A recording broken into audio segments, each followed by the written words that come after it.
Please stand by.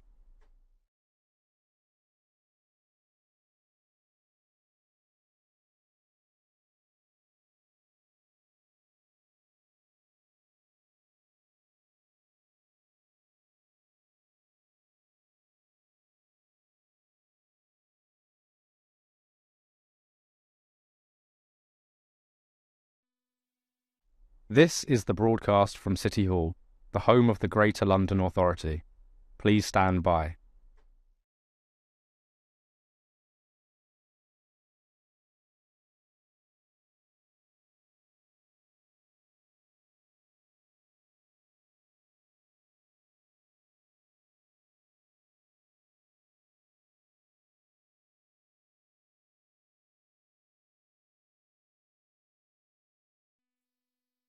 This is the broadcast from City Hall, the home of the Greater London Authority.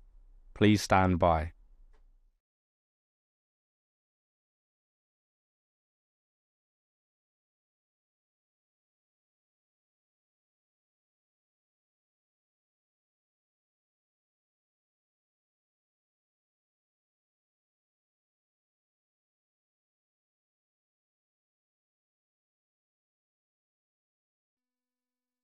This is the broadcast from City Hall, the home of the Greater London Authority. Please stand by.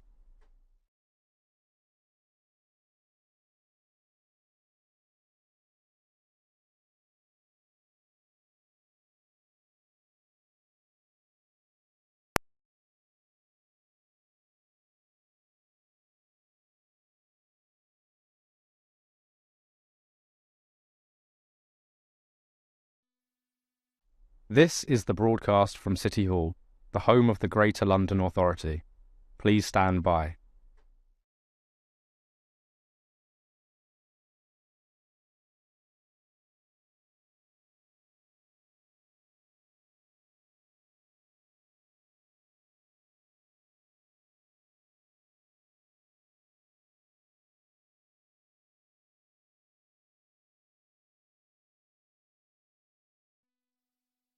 This is the broadcast from City Hall, the home of the Greater London Authority. Please stand by.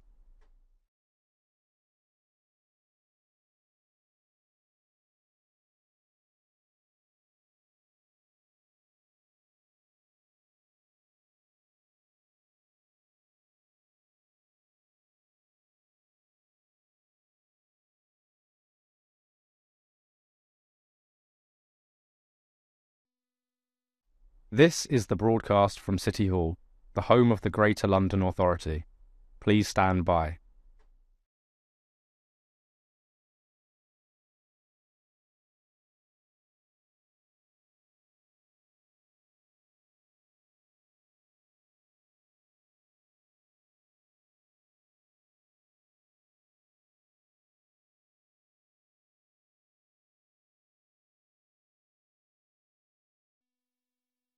This is the broadcast from City Hall, the home of the Greater London Authority.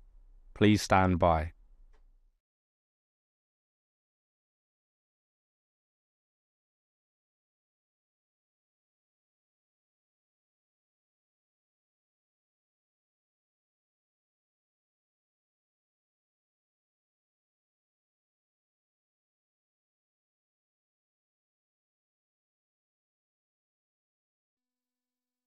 This is the broadcast from City Hall, the home of the Greater London Authority.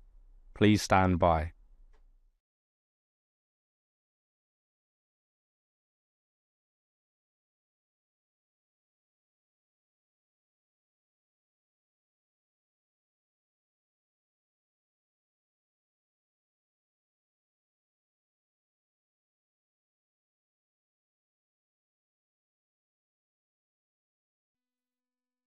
This is the broadcast from City Hall, the home of the Greater London Authority. Please stand by.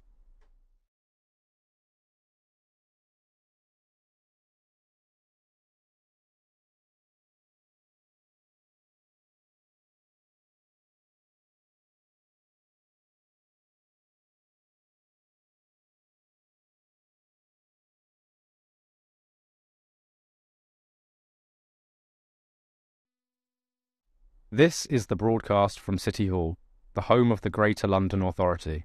Please stand by.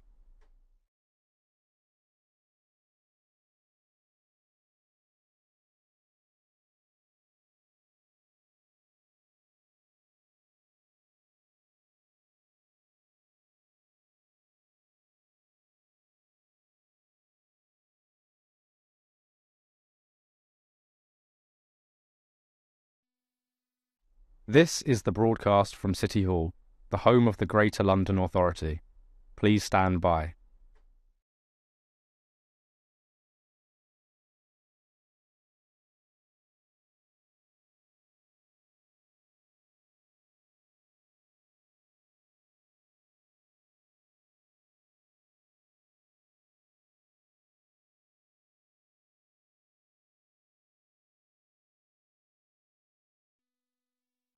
This is the broadcast from City Hall, the home of the Greater London Authority.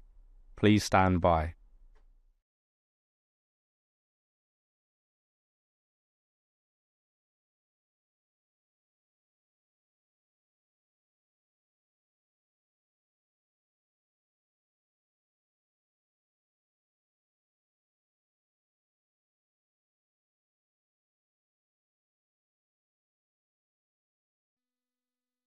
This is the broadcast from City Hall, the home of the Greater London Authority.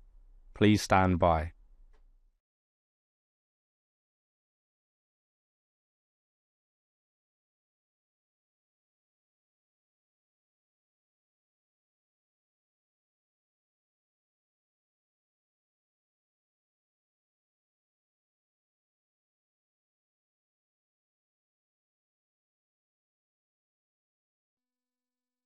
This is the broadcast from City Hall, the home of the Greater London Authority.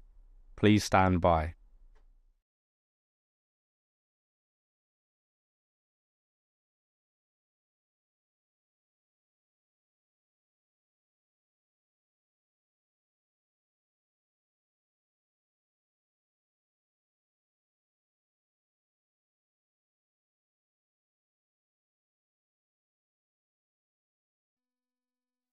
This is the broadcast from City Hall, the home of the Greater London Authority.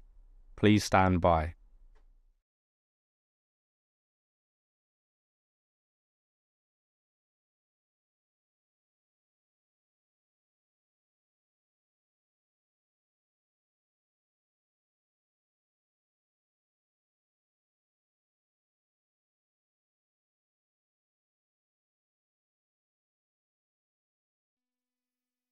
This is the broadcast from City Hall, the home of the Greater London Authority. Please stand by.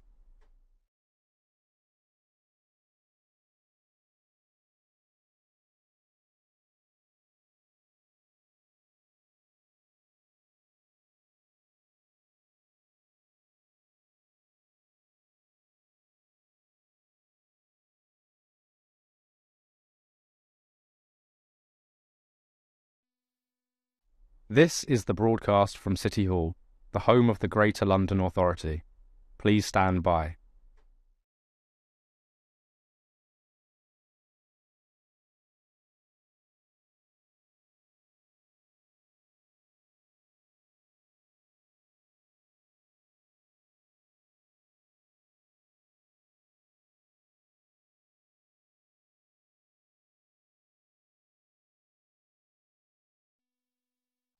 This is the broadcast from City Hall, the home of the Greater London Authority. Please stand by.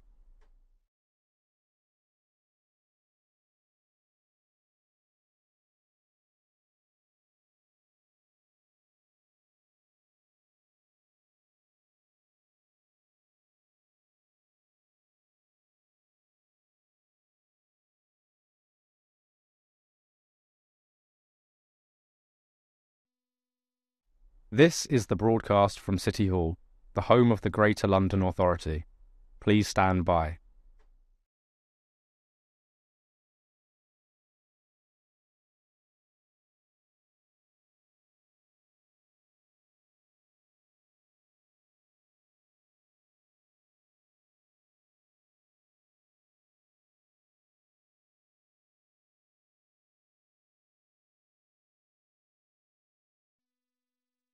This is the broadcast from City Hall, the home of the Greater London Authority.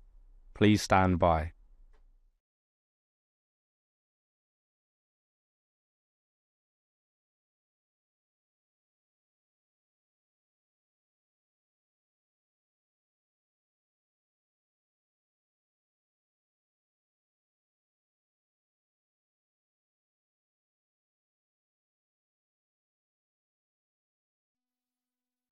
This is the broadcast from City Hall, the home of the Greater London Authority.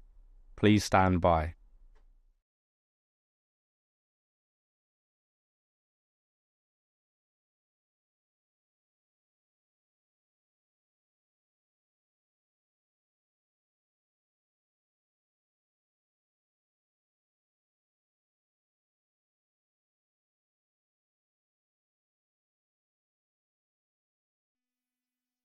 This is the broadcast from City Hall, the home of the Greater London Authority.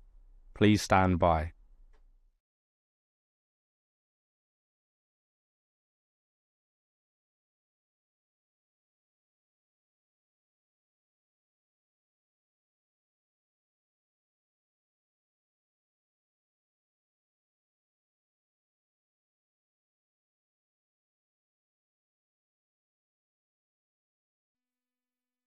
This is the broadcast from City Hall, the home of the Greater London Authority. Please stand by.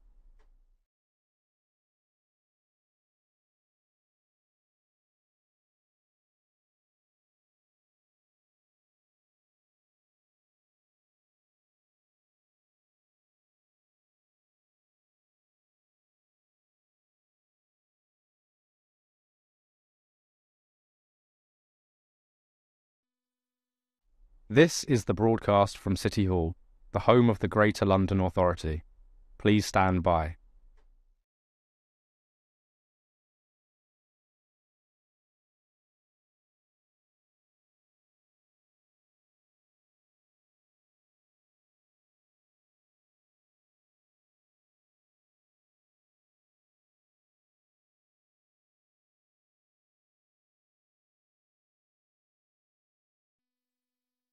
This is the broadcast from City Hall, the home of the Greater London Authority. Please stand by.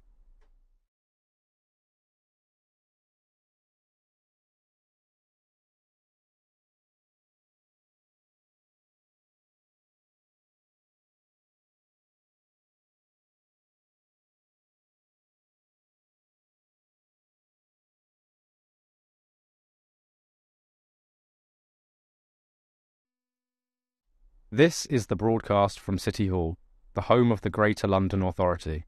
Please stand by.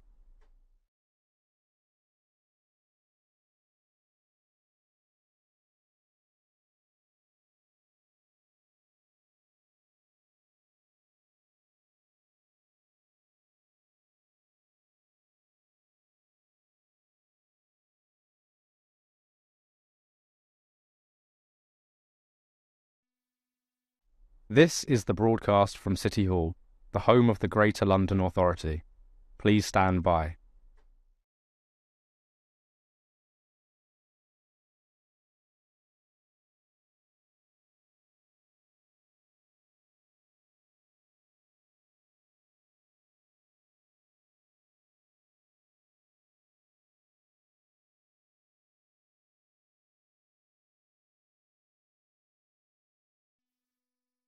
This is the broadcast from City Hall, the home of the Greater London Authority. Please stand by.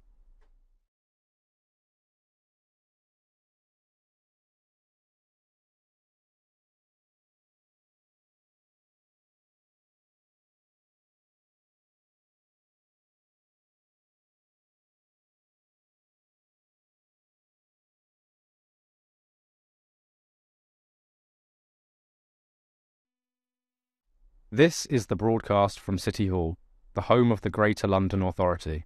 Please stand by.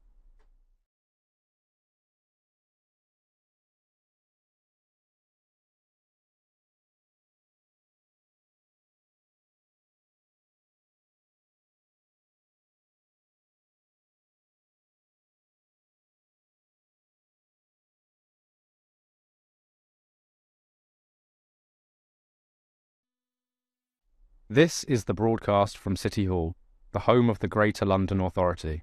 Please stand by.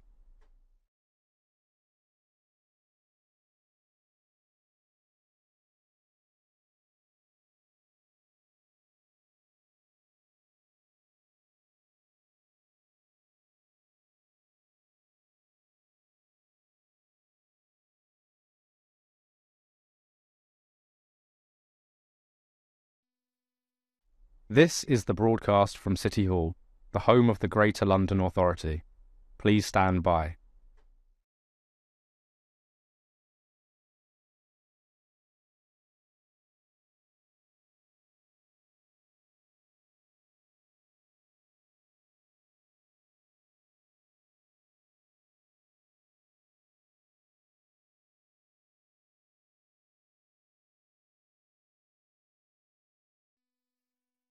This is the broadcast from City Hall, the home of the Greater London Authority.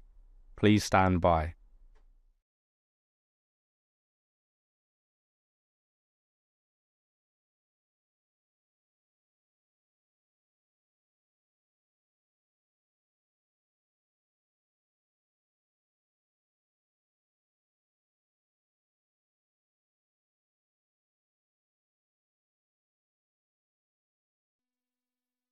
This is the broadcast from City Hall, the home of the Greater London Authority.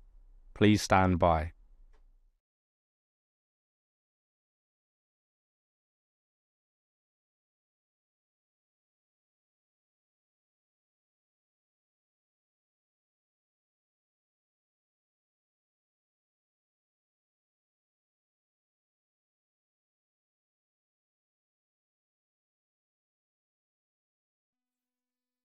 This is the broadcast from City Hall, the home of the Greater London Authority.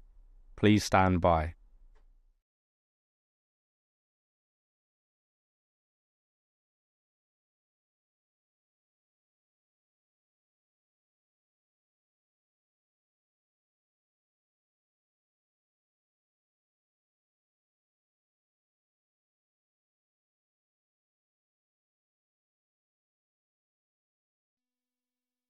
This is the broadcast from City Hall, the home of the Greater London Authority. Please stand by.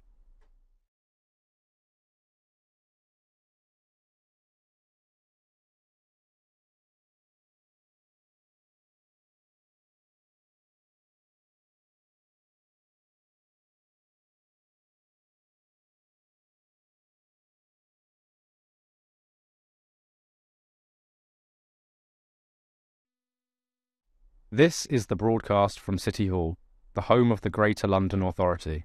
Please stand by.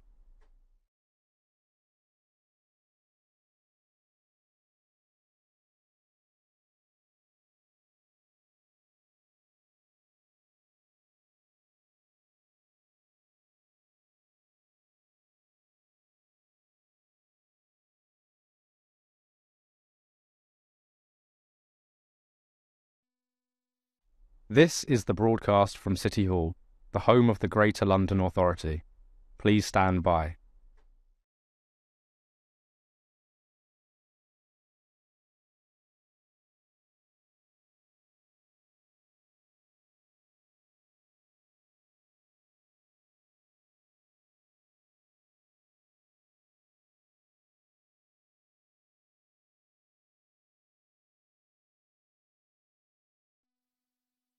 This is the broadcast from City Hall, the home of the Greater London Authority.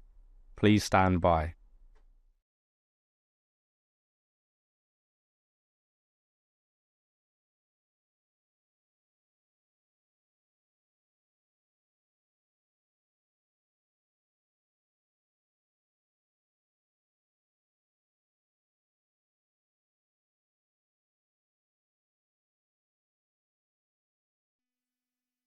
This is the broadcast from City Hall, the home of the Greater London Authority. Please stand by.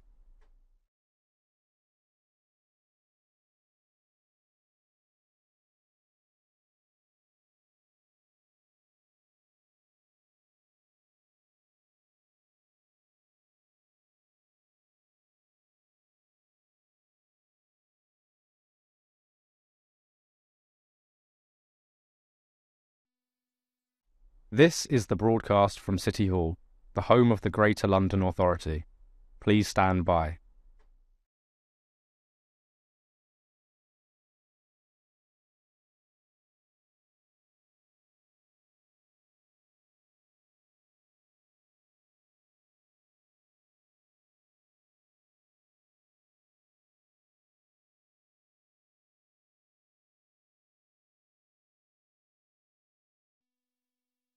This is the broadcast from City Hall, the home of the Greater London Authority.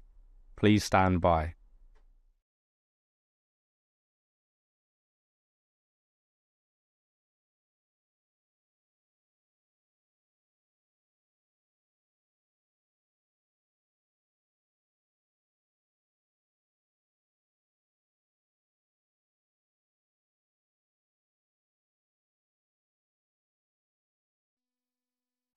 This is the broadcast from City Hall, the home of the Greater London Authority. Please stand by.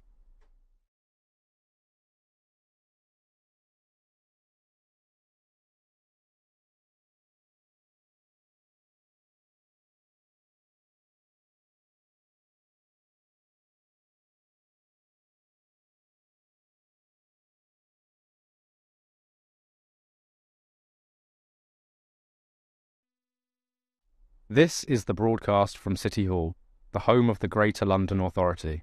Please stand by.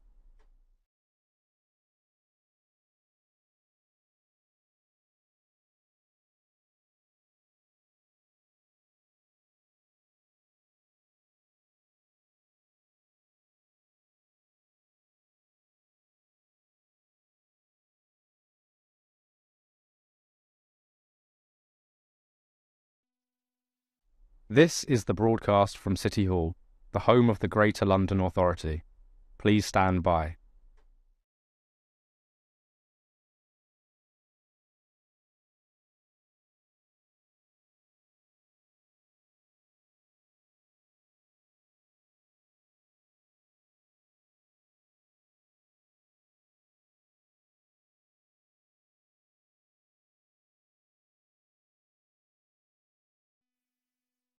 This is the broadcast from City Hall, the home of the Greater London Authority. Please stand by.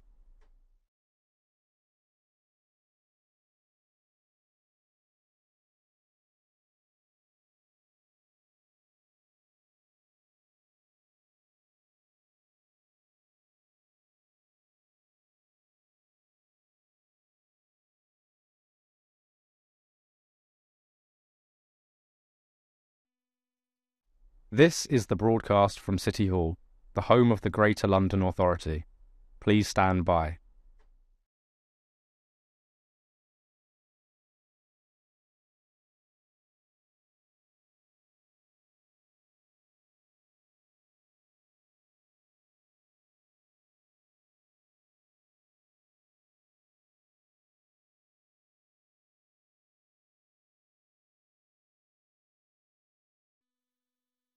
This is the broadcast from City Hall, the home of the Greater London Authority.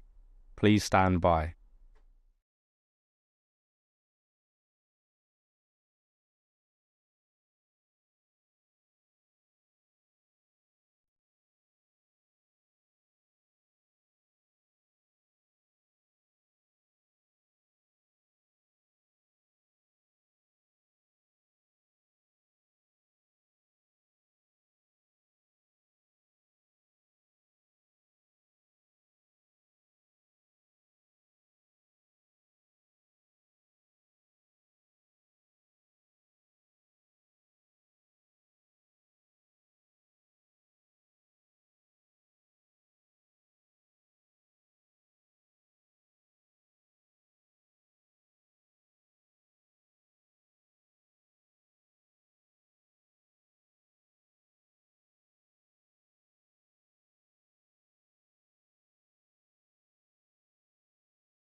Welcome to today's meeting of the Planning and Regeneration Committee. Members of the public may like to follow at London Assembly on Twitter and use the hashtag Assembly Planning for this meeting. Please may I remind everyone to switch their phones to silent and ask that members and guests ensure that electronic devices are not placed in front of the microphones. Today we are holding a second part of our investigation into social value in planning and regeneration. But before we begin, we have a few items of business to attend to. Can I now ask our committee clerks, Sal Faisal, to confirm any apologies for today's meetings? Thank you, Chair. No apologies have been received. Can I ask the committee to note the recommendations set out at item 2 and ask if members have any other interests to declare? No. Check in. Good. Can we note the appointment of Assembly Member Small Edwards as Deputy Chair of the Planning and Regeneration Committee for the remainder of the 24-25 Assembly year, as agreed by the London Assembly at the Mayor's Question Time on 10th of October 2024? Can we confirm the minutes of the committee meeting held on the 9th of October 24? And we'll now go on to, can we note the completed and ongoing actions arising from the committee's previous meetings and the additional correspondence sent and received? Okay, we now move on to our main item of business of the day, the second part of our investigation into social value in planning and regeneration. Welcome to our guests. We're joined by Graham Craig, who's the Chief Executive Officer for Places for London, Joe Fisher, who is the Head of Arches at Places for London, Louise Duggan, Head of Regeneration and Growth Strategy at the GLA, and Lisa Fairmainer, Head of the London Plan and Strategic Planning at the GLA. If I can start off with the first question, perhaps to Ms. Duggan.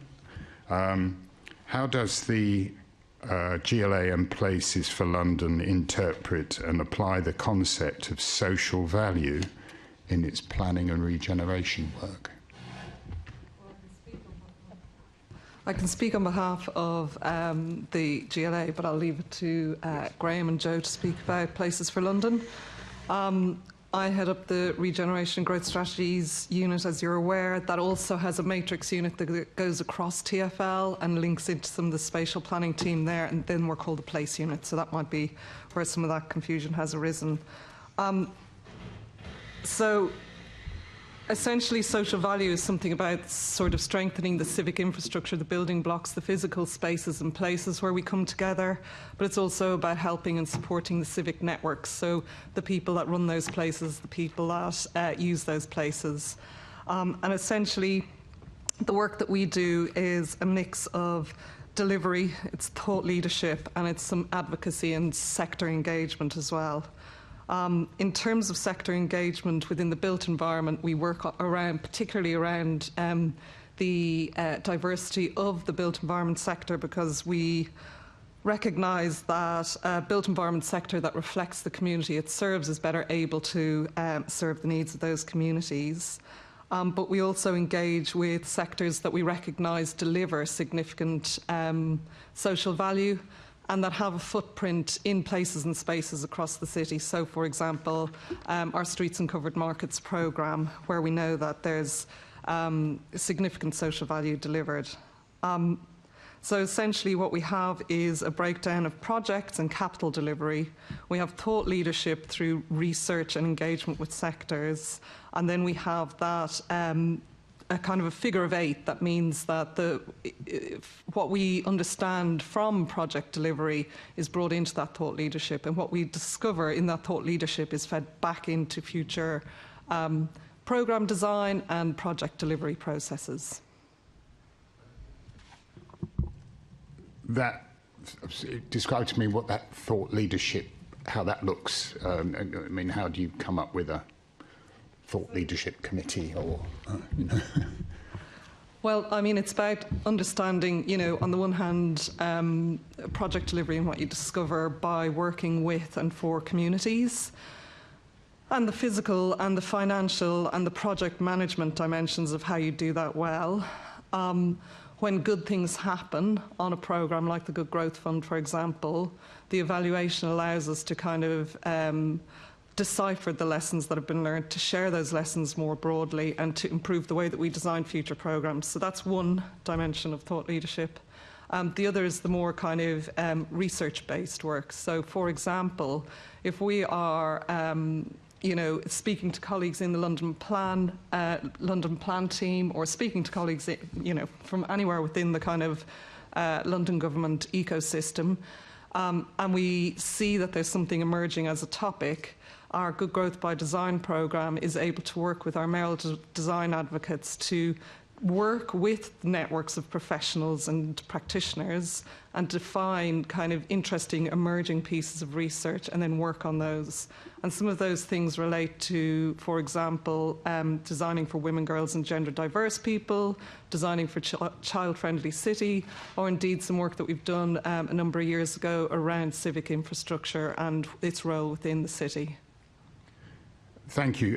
Perhaps from Places for London, Mr. Craig, how would you interpret and apply the concept of social value? Thanks, Chair. We define social value through the lens of inclusive growth, i.e. emphasising that we're creating sustainable economic opportunities that benefit all Londoners.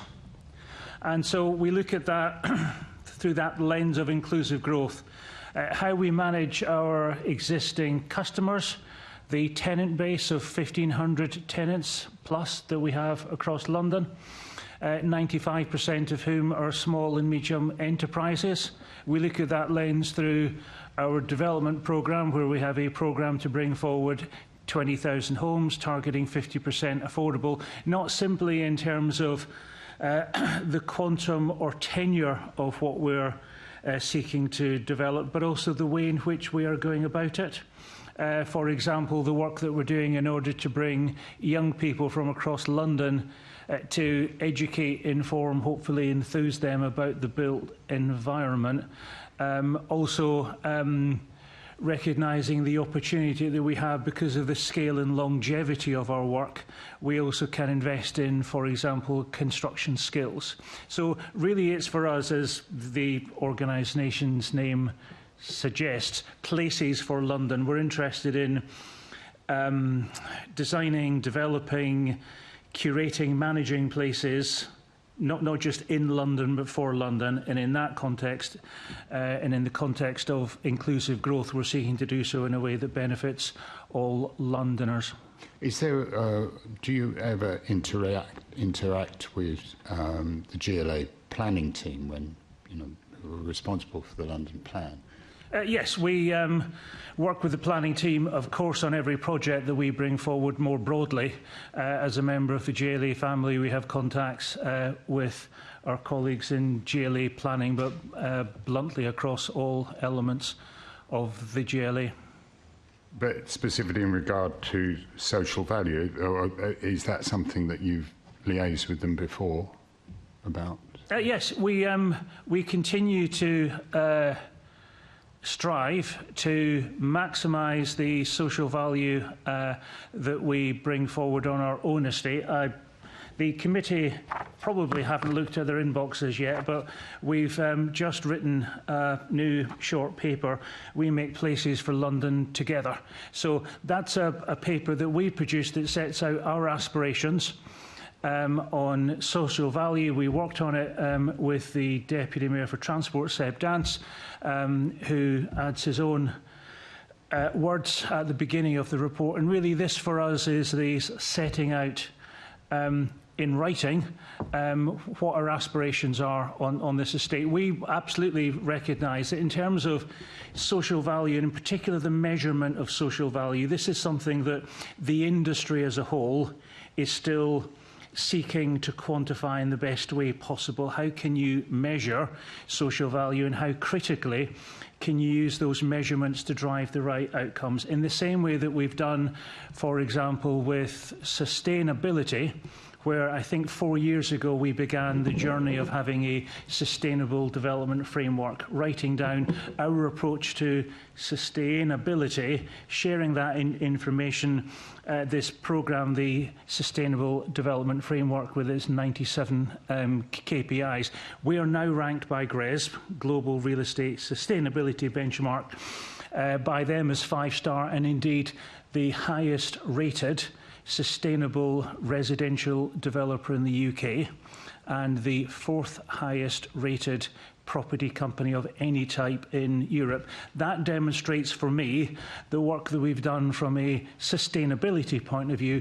We are keen to take that sort of approach, that sort of learning, and critically the measurement that comes with it across social value, and we'll do that absolutely in conjunction with our colleagues both at the GLA family, or sorry, at the GLA and more broadly across the GLA family. Have we, Ms. Duggan, have we considered using the term community value as opposed to social value? It often seems like there's a number of different definitions of what social value actually is. So is that something that you considered using, community value? No, it's not something particularly that it's not something that I'm alive to, it's not something that I'm aware of anybody considering at the moment, but I think you make a good point, and Graham made the point earlier that the profession at large is dealing with, is coming to grips with the definition of social value itself and whether and how to measure that. So I think it is something that is in the early stages of kind of definition and clarification, and those kinds of terms may emerge as more specific terms within the overall umbrella of social value, but it's not something that we're actively engaged with at the moment. And are there any other factors that could be considered social value? We've heard about economic sustainability, and I think that's certainly a key one. Is there anything else on social value that we should be considering? Mr. Craig? I mean, there's a whole variety of different elements to it. Community engagement in all forms is clearly a key component. We, I think, probably particularly feel that strongly within Places for London. We have land that we own across London. We would not presume to imagine that we are best placed for knowing what is the most appropriate form of investment, regeneration or development across London. Clearly there is not one answer across our estate, therefore we absolutely need to work with communities across London, and I think Jo's got some fantastic examples of the work that she's done at Kilburn and elsewhere in that regard. I think for me, at the heart of social value, at the heart of inclusive growth is it cannot be a centrally imposed notion, a top-down notion. It's about understanding at a local level what the requirements are, and in many regards, indeed, for a landlord like Places for London, it's about being a facilitator. It's about recognising the inherent desire of certainly our tenants in order to work with their local communities, and understanding what our role is in connecting them to each other, connecting them to bodies including the GLA who can help them, rather than us imposing our notion of what social value, community value, inclusive growth might be. It's about unlocking the potential of Londoners across this city. So when you embark upon a project or an initiative, you would take it, would you actively look for the comments of the community, and how might you do that? Can I suggest that, Jo, do you want to come in and just give the example of Kilburn, because I think that's a real and live example? Yes, certainly. So just sort of pulling together what Graham and actually what Louise has already said. So when we commenced with Kilburn, the first task was actually to create a newsletter out to the community to let them know that we would be developing a set of arches close to the station and the high road. These are arches that we later found out that the vast majority of the community had never actually visited. It was considered a no-go zone, which was, not something that we wanted to hear. We created an email, welcome comments in. The site was opened up, welcomed the community in, and we also worked with a local school. The Year 11 used the potential or proposed development as part of their geography module. So we were inviting comments and thoughts and ideas from a range of ages, not just particularly sort of concentrating on a single sort of sector of the community. And that was really important to us, because when we open up spaces, we want the spaces to be used by all, not just a limited part of the community.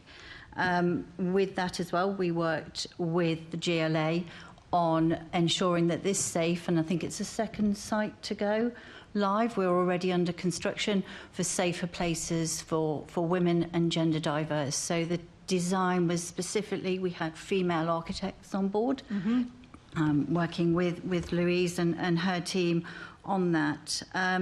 Ongoing, regular newsletters. Our contractor on site, Morgan Sindel, releases regular newsletters to the community and is also opening up apprenticeship opportunities.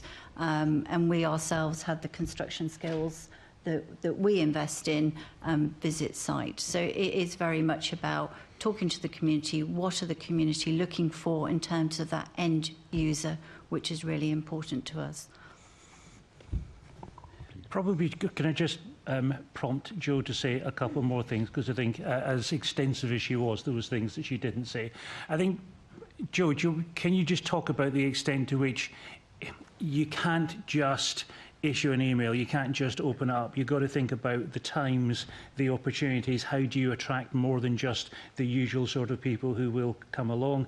I think it's also just worth the committee hearing about some of the perspectives that we got from the community, which isn't necessarily what we would have done if we were simply looking at it, I guess, particularly from, for example, commercial maximisation point of view.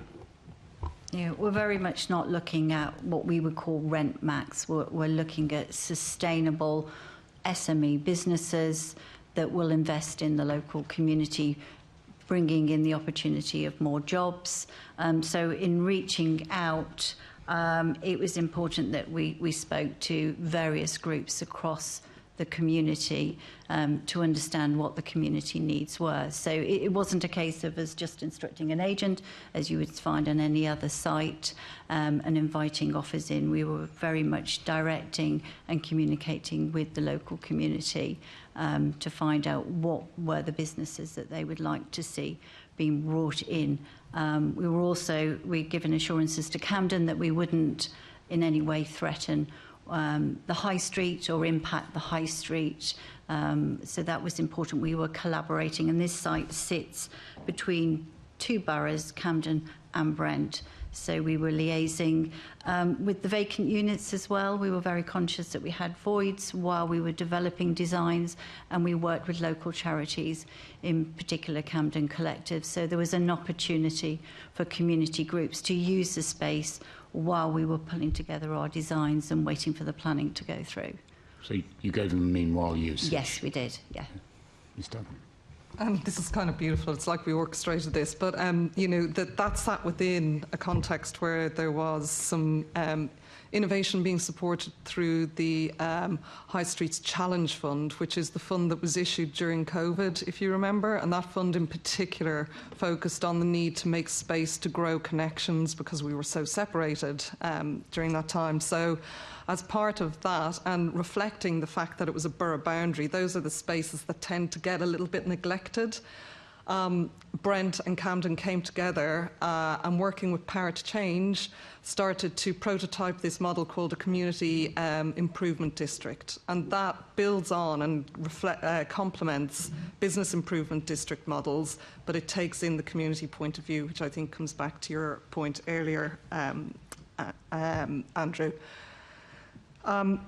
I guess your question was about, like, what are the dimensions of social value? And I think for us, in terms of practice and implementation, it's very much along the lines that colleagues from Places for London have been saying, but it's community it's agency, right? It's the ability to influence things, and it's the ability to connect and fix for yourself. And there's a kind of an assumption that that capability exists within our communities.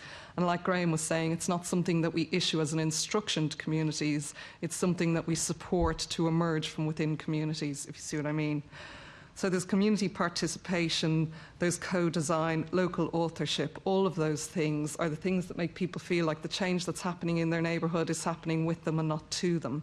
And I think that the way that you can design a rental strategy, the way that you can design a capital funding programme, the way that you design guidance and procurement processes, for example, can reflect some of those priorities in the way that they're structured. And I think that those are some of the ways that we kind of really actually embed. That's the armature for delivering social value, in my experience. Thank you. I think we'll be talking about rent strategy later on, because I'm quite interested in that myself.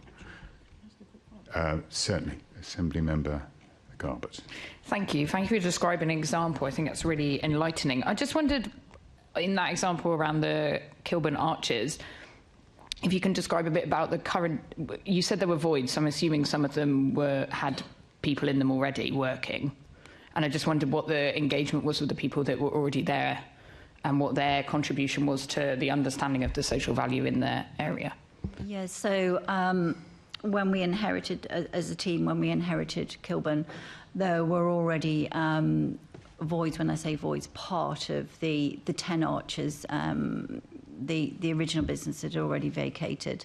The businesses that were remaining, it was very much about early engagement, discussing with them what our vision was, and also that of the community, and looking actually to retain those businesses on our estate by offering alternative space. A number of the occupiers were actually ready for retirement, and what we agreed with them was actually a form of compensation payment, which legally we weren't obliged to do, but it was the right thing, and they supported us through the consultation process. So there was very, very early engagement to ensure that the businesses that were being displaced, that we were looking to either rehome them on the estate, we want to retain those important businesses, or in certain circumstances the businesses, the owners of the business were looking to retire. So we supported them with a financial contribution. That's really good to hear. And of the ones that stayed, did their rent go up? No. Okay, no. Thank you. No.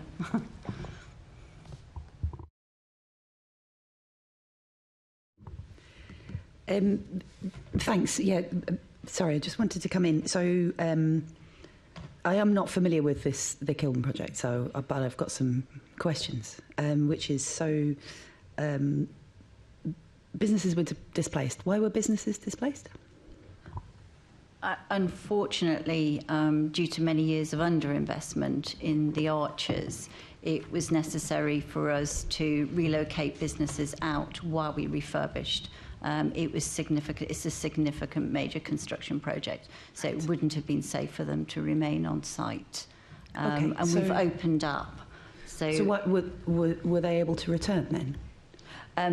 Because I have to say I'm a bit confused about this whole project, because, you know, we're talking about railway arches, and yes, you're talking about community engagement, opening it up. Now, traditionally, a lot of the businesses that used to be in railway arches aren't necessarily ones that, you know, communities would hang around in. I mean, I'll go into the definition of community in a second. They won't hang around, but were really vital and provided forms of social value in terms of certain types of jobs and certain types of services that you know, connected into the local economy. So I am concerned about sort of what the direction of this engagement looked like, because it sounded like it was all about sort of providing services direct to people, which may or may not be everything that people need, and also whether actually you'd be able to support the sort of businesses that people might not hang around in, but they're absolutely essential, back into those arches. So the Kilburn Mews is quite is not your traditional run of arches. There's 3 viaducts, 2 obviously Transport for London, 1 being Network Rail, and it created a mews style, so it was cut off from the local community, and it had been cut off from the high street as well by a unit physically being put in place. The businesses in there, we had a joiner, photographer, and also 2 car repairers. We have nearly 60 arches in Kilburn, and so it was necessary for us to refurbish these arches. And what we attempt to do in any location, because we're very aware it's small businesses, they don't like to move out of the community that they serve, is that we will then offer them alternative accommodation where possible within the geographical location, whether it be Kilburn, whether it be Haggerston, whether it be Putney. So there's early engagement to ensure that we can do that. I'm still really confused about this. So you had to do some maintenance work on some arches, and it seems to me that what, you know, would be the basic thing is engage with those businesses, say, okay, well, look, this is how long it's going to take. Do you want to move somewhere else, or do you want to and stay there, or move somewhere else and come back? Why did that require a load of community engagement about opening it up or anything like that? Because those are, you know, you said there was a number of businesses that were cut off from high streets. A load of arches are cut off from high streets. That's the nature of it. I just can't understand what was, because it feels like, I'll say that what you did was a community engagement, and of course, communities are made up with lots of different interest groups, and not all of them may be interested in the fact that there's a car repair arch there, but that doesn't necessarily mean it's not essential for the local economy. So what was the purpose of it if actually what it was is a bit of a maintenance job and people could move out and move back in? It isn't maintenance. Okay. It's an investment of £12 million by places. It's substantial. Right. So it's everything from utilities, right, public realm works, the frontages, the linings. Okay. So to be clear, you were flashing them up, and therefore you wanted a different set of businesses in there, and you wanted to move out the dirty businesses, and you did a consultation in order to support that? No, not at all. Okay, explain to me why that's not at all. So we have 60 arches in Kilburn. In terms of safety, some of those businesses couldn't come in because what we were creating was actually a pedestrianised section for those arches for the local community. So Why was that necessary if the businesses didn't need pedestrian access because of the sort of businesses they were? We were opening up a pedestrian route that's been closed for many years. So it's a pedestrian route that will link residential areas and the local community. So the walkway from the station, which wouldn't enable us to put some of those businesses back. But we were very keen to retain them in the local area, which we've many car repairers, mechanics, light industrial, bench joiners in the areas. So we didn't want to displace, we wanted to retain. But the nature of the design of that scheme was that the pedestrian route would then benefit the community and provide a safe route through the residential, through two of the roads. Okay. Can I have a go, Chair, at just providing context here? So within Places for London, we're investing £300 million in our existing estate. This is an estate which has not had investment. For a very long time, our commercial activity was in competition with Transport for funding. For the last 2.5 years, we've taken no funding from TfL, so we're wholly self-financing. That means that we're better able than ever before to put investment into our estate. In some cases, including at Kilburn, tackling what's been decades of underinvestment. Recognising that we're investing millions of pounds, in this case £12 million at Kilburn, what we didn't want to do is to say that we know best, we will therefore just invest the money. Absolutely in line with our social value, inclusive growth principles. We spent time in Kilburn understanding what were the uses that the local community in the round wanted from that set of arches. And I would welcome that either the committee as a whole or individual members of the committee coming to Kilburn to look at the scheme, because however well or badly we describe it, it's not the same as actually being there. In this case, the Kilburn Mews, the Kilburn Arches are immediately opposite the station. And as Joe says, that's a part of the town centre that's been closed off.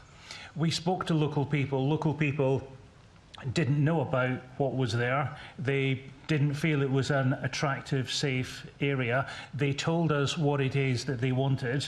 They gave us their views as to what facilities, what services they would want from their local area. We have responded to that. That influenced the design of what we did, not simply in terms of the uses themselves. Jill gave the example of speaking to school children. Part of what they've said, particularly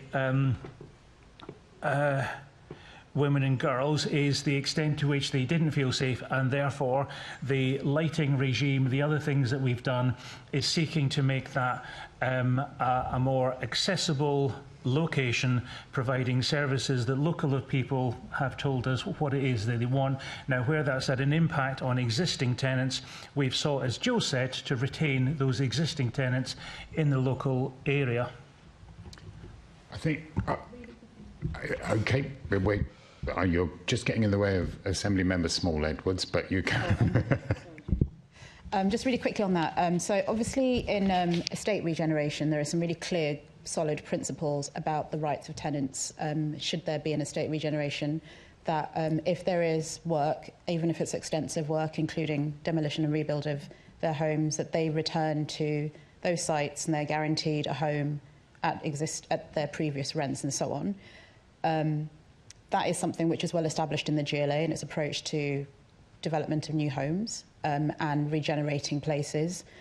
Is that not something which could be an additional factor in Places for London's work that sounds more like a regen, as you've described it, the right to return for those tenants that you have in place at the start of extensive works? That would be my question to you. Of course, every site is different, but where possible, for small businesses, they don't want to particularly be displaced twice. And the uncertainty and the cost of moving as well, and where we will support that, and we will offer, for instance, rent-free periods to support so they can re-establish. Maybe it is only around the corner. Yeah. They will be offered the opportunity where possible to come back, of course. But is that often the small businesses don't want a double move. No, I understand. Settled, yes. And it's the same if people decide that they don't want to double decant. Yeah. So I guess what I'm asking is that a matter of policy, or is that just on a case-by-case basis? And if it is on a case-by-case basis, but you apply the principle, then is that something that could just be, as a matter of principle, you have the right to this. If you don't want to move twice, you can stay where you moved to. Of course they can stay, yes. And sometimes we've had businesses where they've taken premises where actually now they've outgrown those premises, or the access may be a problem. So actually the move is welcomed. They want to retain and stay with Places, and that's where we work with them to actually secure alternative premises that will then allow them to grow, but remain within the local community with the services that they give. Thank you. Assembly Member Small Edwards, I don't know if this is a supplementary or your question, but you can do both. Yeah, it's my question. Thank you, Chair. But I think it follows on quite nicely from the discussion we've just been having. How do the GLA and Places for London ensure that the current social value metrics adequately capture the existing social value of markets and communities before undertaking regeneration projects? Start with Louise. I'm happy to come in on that. As you'll be aware, the Mayor's had a programme around street and covered markets since 2017. We recognise that London is essentially a market city. It's somewhere where markets provide an important element of the social and economic infrastructure. They also provide a really important places for people to get going or to have a go with trading and developing, potentially developing into SMEs. They provide local opportunities, they boost local economies, they provide access to affordable goods and services, and they actually create places with character that people kind of internationally can recognise, like Portobello Market, like Columbia Market, but they also provide the kind of essential access to affordable fresh food like on East Street Market or any of the innumerable, well, 280 plus or minus markets across London. So one of the things that has been a real benefit of having the London Markets Board has been the interaction between our Good Growth Fund programme, where we're delivering physical regeneration in town centres on high streets, and the expertise that we have access to by being engaged with that sector directly. So, for example, through the Good Growth Fund programme, about £20 million has been invested in 12 different market high streets. And, you know, I'm sort of speaking anecdotally here, but there's a danger when you get, you know, kind of design professionals in designing a space that they don't necessarily have the lived experience and knowledge of the requirements, the day-to-day operational, excuse me, requirements. And so I think that by having that absolutely aligned internally, it helped us with the kind of forming of that programme, with the evaluation of the applications that came through, and then with the development of the detailed design work that happened that made sure that the physical kind of platform for markets was not seen as an added on or an extra or as something that could be kind of cost, you know, value engineered out of the project. So it's centred the kind of operational needs and requirements of the market, because we recognise that the market has inherent social value, and then we ensure that those projects didn't spend all of the money on doing something that looks great but doesn't actually serve the needs of that market. And when you talk about kind of physical investment in public spaces, I think that's a really important kind of foundation for the work that you're doing to make sure that that market, the operation of the market, isn't made more difficult going forward by the redesign of that public space. So that's just kind of one dimension there, speaking to the kind of physical delivery.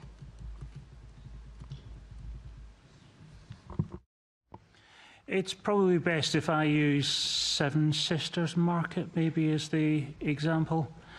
For us, Seven Sisters Market next to Seven Sisters Station, the former Ward's Corner department store, is a site that was subject to CPO. It was a site that was blighted by the prospect of development for a very long time. The developer withdrew at the 11th hour. The CPO didn't proceed. We then found ourselves in continued ownership of, again, a site that hadn't been invested in for a long time.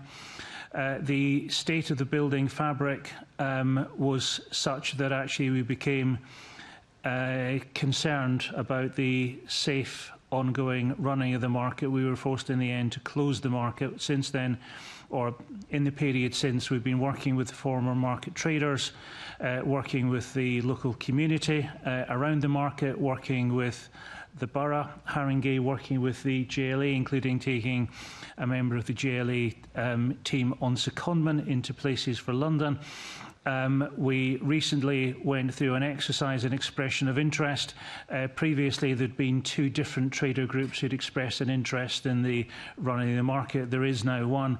We're working with that trader group and a wider community benefits society and working with them on how we can set up both a temporary market, so the market can be trading again, but then more broadly, how we can work and set up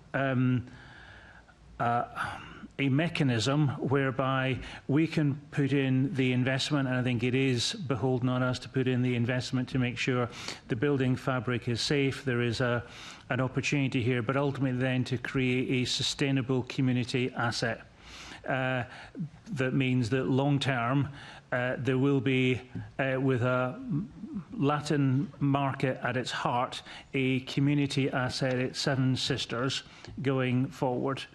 As is the case, elsewhere in our estate, we don't come into these things with a single view of the right mechanism. Here, we absolutely feel that some form of community land trust, some form of community benefits society is the answer.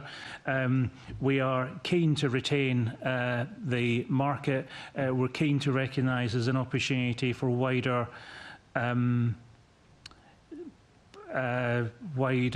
community benefits around the market, and us working in partnership with the borough, with the GLA, with the former market traders and soon again to be market traders and the local community, we are confident that we can find a solution there.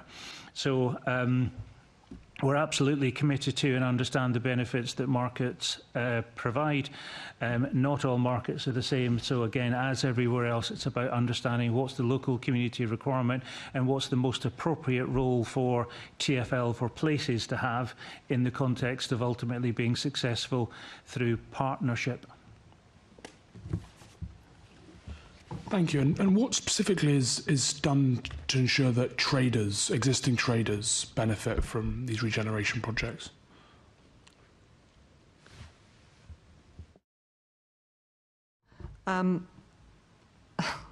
It's different in different places. I mean, I think one of the challenges that I would acknowledge is that quite often there are many voices within trader groups. So on occasion, there can be a risk that you get you're speaking to one group that you think represents the whole group, and then you find out that they're representing a specific set of interests. So that's something that we have to be very alive to whenever we are involved in a project like this.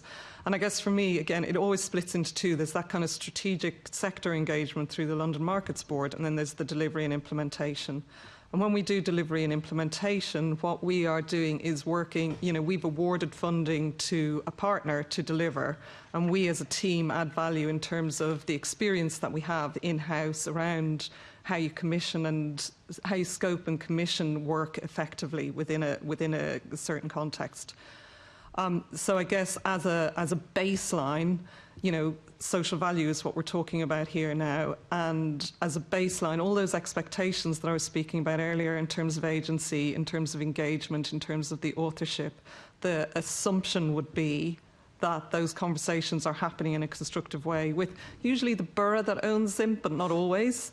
So there's the kind of borough market kind of manager, and then also with the traders themselves. And the works that we tend to do don't displace people necessarily, but they do disrupt people. Their businesses are disrupted while there's construction going on.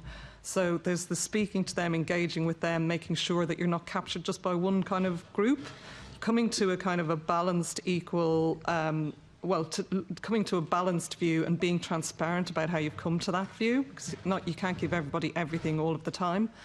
And then making sure that you're not creating, in what you're building, you're not creating long-term operational costs that mean that it becomes even harder to run the market because they're under a lot of pressure, quite frankly. And I guess that's the kind of the way that we do it. So we work in partnership. We use that kind of social value principles to guide the way that we award funding and then the way that we client projects that are delivering the changes.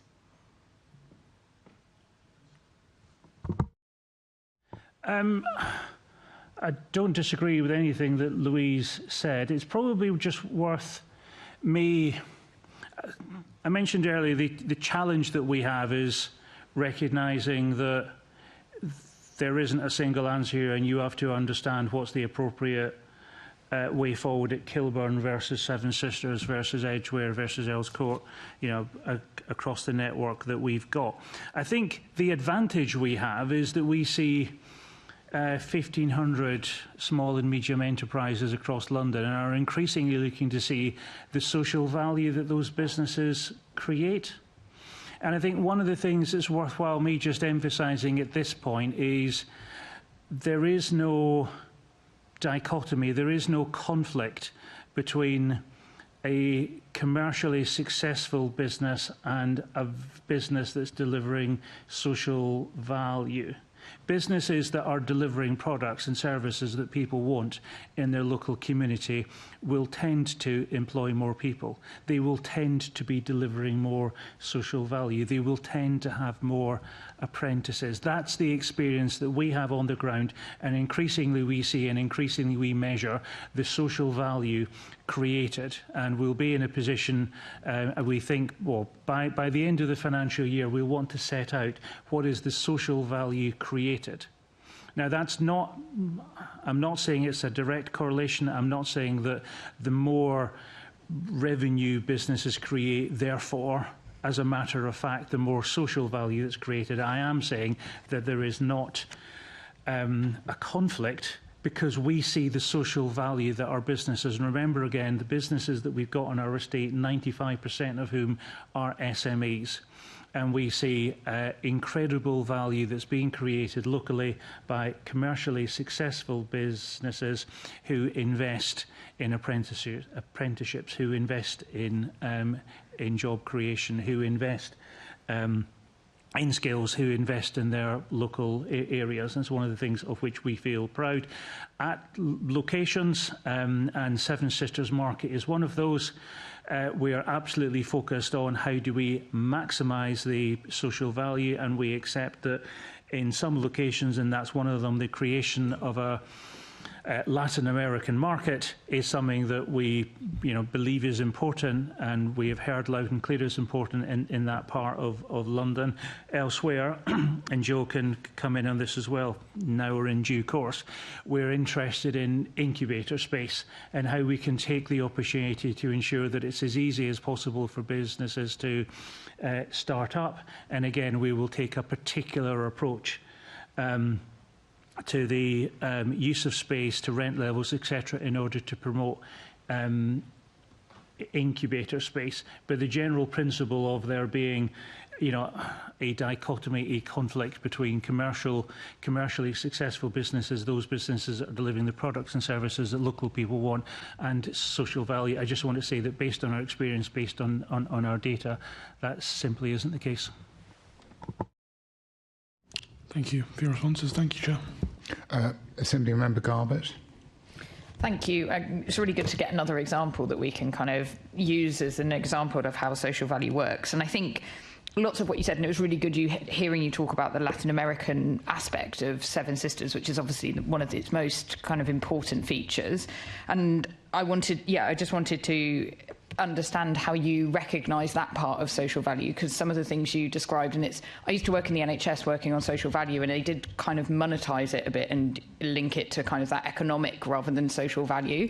So I guess it is thinking about how is the kind of Latin American identity of Seven Sisters being considered in the social value in the new design? In the case of Seven Sisters, we see it as being an immutable part of what for us, it is an assumption that it has to be a Latin American market. That's at the heart of Seven Sisters. It is inevitably the case, and we continue to explore models of capturing social value. Tom's is one of the ones that's most often used in this country, particularly, but not just in the public sector. We find that it's a good measure. It's one that for us is easier in terms of construction and easier in terms of short term than it is in terms of understanding the more long term, more strategic elements of the impact that we have as an organisation that inevitably to some extent has to plan decades in advance. And therefore, when we are producing our strategic impact framework, which will be our version of what social value we're creating. Inevitably, we will to some extent seek to monetize the impact, but there's elements you just can't monetize. Again, it will be easier when we can share that report when it comes through, but absolutely for me, the cultural elements of what we do on our estate in London, recognising that London's one of the most diverse cities in the world. It absolutely is something that we should be recognising. It's absolutely something that when we come to our education engagement programme, where we've engaged with over 8,000 school children, encouraging, enthusing and trying to bring more of them into the real estate industry. On the work that we've done on our construction skills programme, where again over 8,000 people we have trained up, over 3,000 of whom have got jobs. Part of what we're consciously targeting is bringing into this industry, whether it's through construction skills or education engagement, people who bluntly don't look and sound like most of the people in the construction industry at the moment. Part of our job is to make sure that people recognise that development, the real estate industry, isn't something that it can just be done to them. You know, it's a fantastic industry. It's an opportunity to shape the city, and we want people to feel able to be engaged in it, whether that's on an individual project, so that they can feel that they can participate, or indeed if people recognise this as a career that they want to move into. Thank you. Yeah, because I think when we think about social value, it really is, and this is what we heard in the first panel, it really is about protecting diversity in marginalised communities, because some of the things you described are that kind of more the economic value, and I think, and it's really good to hear you talking about how you're really looking at that in Seven Sisters, because obviously the value of that space is around how people feel there, the kind of the connections they've got, and that is really hard. You know, you can't really put a financial value on that. So I think, yeah, it's really good to. Yeah, and I think that's what this exploration is about, how we can really look at social value from that, protecting diverse communities. So, yeah, I'll hand back, but we've got more questions later on I can get into. Thank you. I'm interested in this particular area as well, because the success of a market is not necessarily how expensive it is or how expensive it becomes. One of the best markets in London, I would submit, the best market in London is Ridley Road. It's a very low value market. It's a very cheap market and performs a really important function for the communities. But I've been involved over the years with many battles from the local authority, occasionally from whereby they don't seem to recognise that markets like that are actually quite fragile, and it was a shame that the Ward's Corner met a similar demographic, but just for the Latin community. But it was a very low value market, and just closing it, they're very fragile markets. They're like fragile flowers. You can't crush them and then expect them to just pop up again. It takes a long time to come back again. We were reluctant to close it. Simply the building wasn't safe. That we have invested heavily in the building. The market will reopen next year.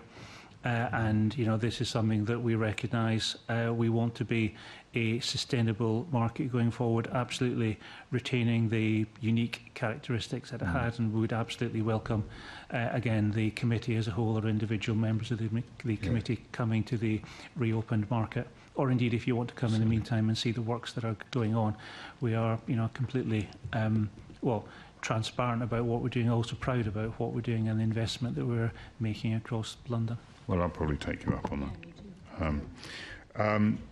If we can now go to Assembly Member Wilson for the next question, please. Thank you, Chair. My first question is to Places for London, so I think either Graham or Joe, whichever of you would like to jump in. So this is to ask about the inclusive growth plan and sort of what's the timescale for completing that, and what will it say about supporting, measuring and protecting social value in London? I've spoken already about the fact that we're investing £300 million in our existing estate. That's actually a fraction of the investment that we're making across London. We're investing £600 million in redeveloping assets in London, revenue-producing assets more broadly. We're investing £2 billion in housing across London. So this is an organisation that's now set up that's wholly owned by TfL, absolutely here to support TfL, where as all the profit that we make gets reinvested back in the transport network, and we're delivering on top of that a £250 million investment in transport through what we are doing.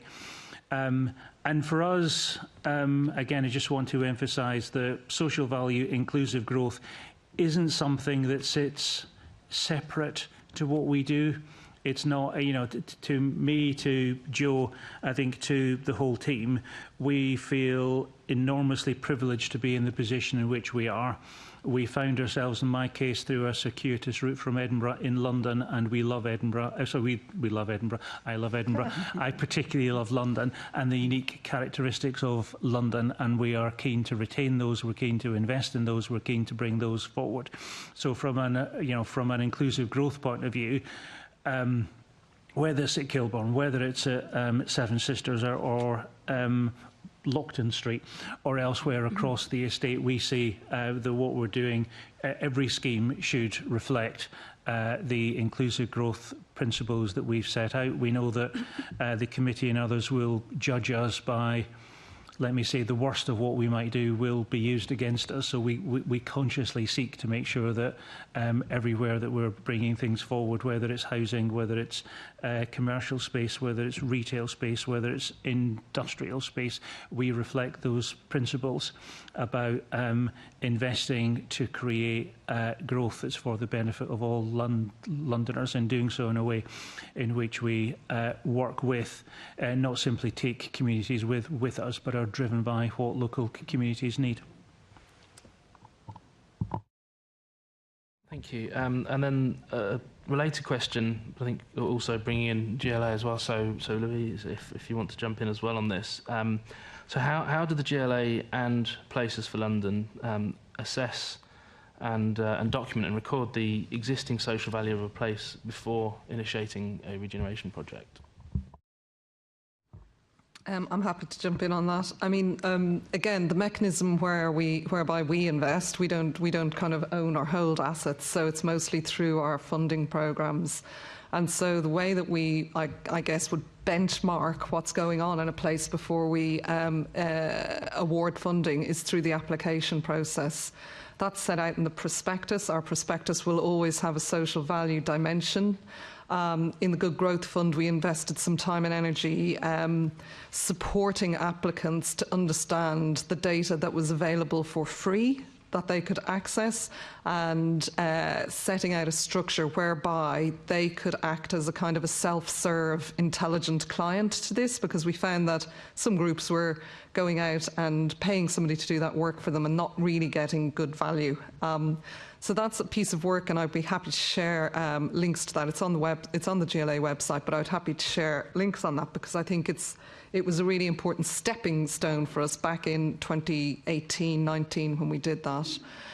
That's then provided a framework that has been used on every one of our future funds. Okay, so that's the banking of work from one programme and bringing that forward into other programmes. So at the application process, they're evaluated against the kind of social value and understanding that they have of their place. Then at the kind of contracting process, there are measures locked in through the contract that require the partner to take account of and report back on the social value impact of the project that they have delivered. And that's part of the project closure process that we have. So it just makes sure at the start, it's not our asset, so we don't own it and understand it inherently, but it's a place in London that we may know or we may be getting to know. So we ensure that that stock take happens right at the outset. I was just going to come in and talk about the evolution, really, of us understanding our customers, where particularly during the pandemic, we were the first major landlord to cease rents for all small businesses across London because we recognised they had other challenges. As we were then, well, what we then did is we, to an extent to which we'd never really done before, never really had to before, we then understood the businesses on our estate, because we needed to understand what the impact the pandemic was having on them financially, but also more broadly. And we then provided targeted support based on a much more detailed understanding than we had done before. And again, Joe was intimately involved in this, understanding the business plan, understanding the financial and broader performance of the businesses on our estate. As we increasingly focus on social value, we are, it's incredibly important for us, and I think helpful for the businesses themselves, for us to understand how they are performing, the impact they're having. We did, for example, at the beginning of this year, introduce a London lease. So the London lease sets out our standard lease. This is how we want to engage with our customers going forward. We do, for example, set out in the London lease that we expect our tenants to pay London living wage. We set out in the lease that we want to understand the environmental performance of the businesses on our estate. Things that, go beyond what might be, a minimum requirement of a landlord versus a tenant. But, we ultimately believe firmly that for us, for the ecosystem that we're responsible for across London, it's important that we are in a position to understand or to set standards and increasingly to measure the impact that those businesses are having across the city. And certainly it'll be much easier for us going forward on the back of the London lease and the other activities that we're involved in to measure not simply in an estimated way, but in a much more detailed way, the social impact, the social value that our customers are having on London. Thank you. Oh, sorry. If you don't mind, just building on that, Graham prompted me to recall one of the things that we did. The Good Growth Fund is a £75 million programme. As part of that, we shaved off £2 million that was used for development funding. And in fact, that was a really fantastic kind of incubator for social value, because what it did was, when we went through this kind of rigorous assessment test, we had almost 600 applications across 3 rounds, and we have supported 79 projects. So there was a big kind of, it was quite a rigorous and grueling assessment process. But as part of that assessment process, sometimes we came across projects where there was huge potential, but it was slightly at a very delicate stage of its development. And we know from experience that once you get locked into one of our kind of funding programs, we're scrutinised by yourselves in terms of the progress on those. So it becomes quite a relentless process. There were some projects that came forward and they were fantastic and showed huge potential. And what we said was, instead of giving you the money that you're asking for now, because we have questions about maybe your governance or the state of the kind of proposal and your readiness to kind of progress this, why don't we take some time with you? We give you some development funding, 30k or 50k, to allow you to get in the advice, to really baseline your project, to really kind of understand exactly what communities you're working with and what your kind of issues and challenges might be alongside the opportunities. And in many cases, that has led to, smaller organisations being supported to develop their own skills and to engage in more detailed way with their communities to understand and to ensure that they're reflecting those communities' kind of needs. Often encouraging them to kind of push beyond their kind of their original focus, to engage with more of the diverse communities around them. And by doing that, they ended out with stronger projects with better local community support, and we think delivered more social benefit as a result. So I just thought that was worth adding in, because it was just a small part of the funding, but it was a really kind of influential way of spending that money. Thank you. I think in the context of a new regenerational development project, I can certainly see the merit in developing this concept to understand the kind of wider context and the wider value of existing activities? The word you used, benchmark, I think it's a great word and a really useful kind of way of understanding the starting point, and I think that's helpful. Possibly, I'm sort of feeling it's maybe less helpful as a sort of way of prescribing what should be done or created as new activity, and is there a danger that it just becomes yet another cost and another barrier to development in the first place, and then failing to deliver the other values and benefits that we talked about, jobs and training and skills and apprenticeship, all of which have genuine economic value. But if you're placing more burden on prescribing what should be happening going forwards, does that not create a bit of a problem? I don't recognise the conflict, to be honest. I think that let me give you a granular example, which isn't directly covering the area that you're talking about, but it's one that comes to mind. We have a partnership with Barratt London. We will build with them over 10,000 homes in London. One of those sites is at Wembley Park. We recognised with Barratt that one of the challenges this industry faces is that, with the best of intentions, builds play space, including teenage play space, that tends to be attractive to teenage boys but not for teenage girls. We, recognising that with Barratt, engaged with pupils from the Arc Academy and particularly spoke to teenage girls from Arc Academy to say, what is it that makes play space less attractive? What would we have to do in order to make sure that we were creating space that you would actually want to use? Now, we got the advice. It was fantastic advice. It's something that we can implement. Neither we nor Barratt, who of course are a very successful commercial organisation, we don't see that as being a burden. We don't see it as being it's something that we volunteer to get insight on, and ultimately we will end up with a better development, a more sustainable place as a consequence. Everything that I'm talking about from a social value inclusive growth point of view, ultimately, and in a state in which we don't have to solve every problem at every site, but we definitely want to make sure that in the round we are doing as much as we can to promote, support, invest in this city for the benefit of all.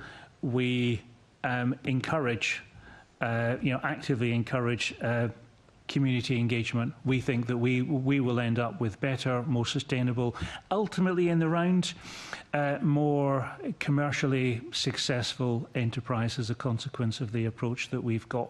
We will forego value in particular examples, but ultimately in the round, we absolutely firmly believe in the benefits, including the commercial benefits of what we are doing.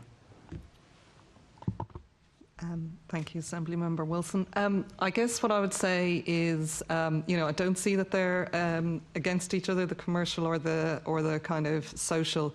But I think badly done, people can find it frustrating and costly in terms of time and money. And that's partly why we did that intervention between round one and round two of the Good Growth Fund, because we recognised that it's complex. The whole sector, professionals are still defining the terms on this. So if you're expecting a community organisation or an officer in a local authority to suddenly be totally fluent in all of these and all of the metrics and the ways that you actually embed them through delivery, we needed to provide some support.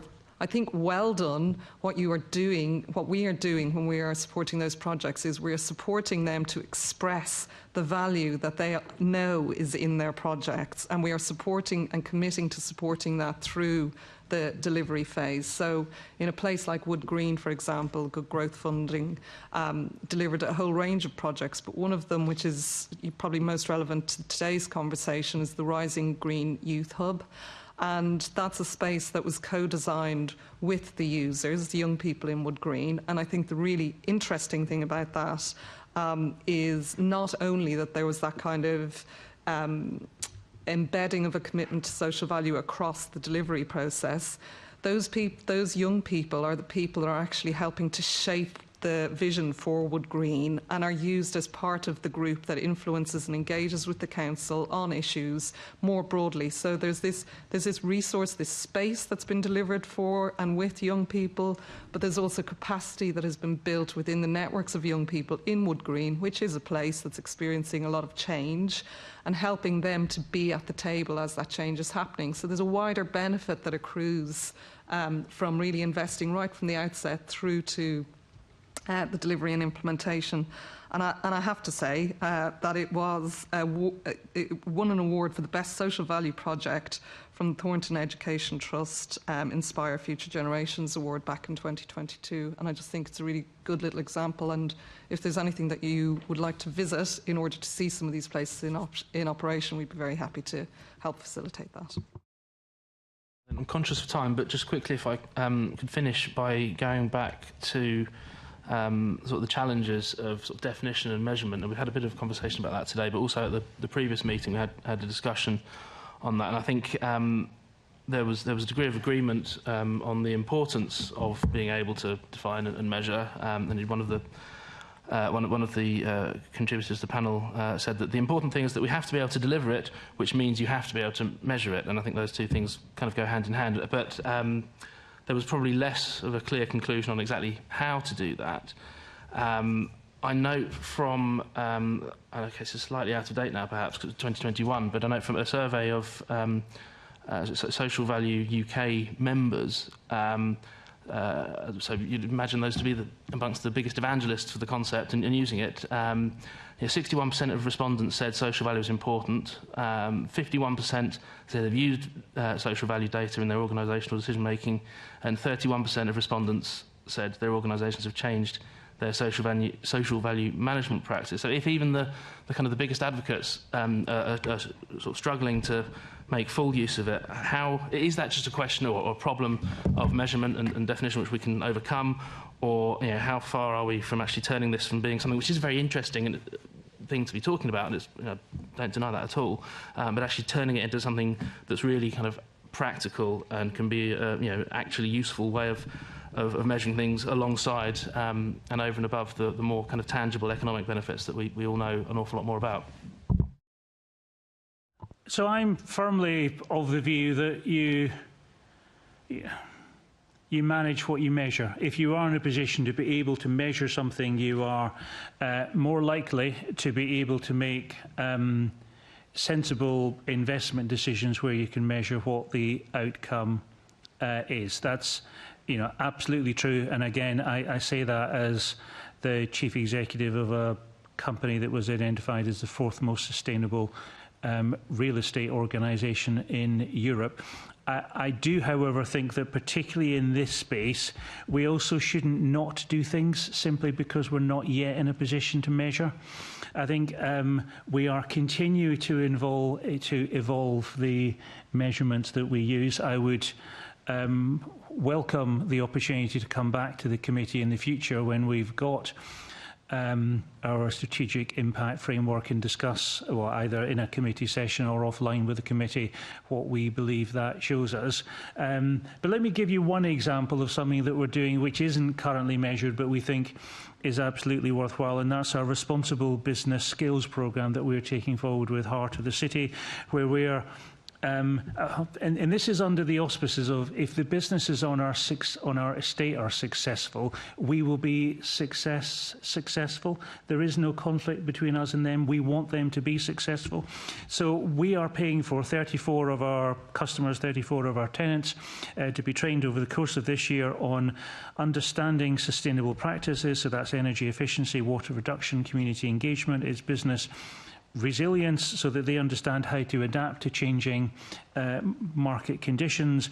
It's supporting them in the accreditation, whether that's London Living Wage, Good Business Charter. This is something that we are doing, something that we are investing in.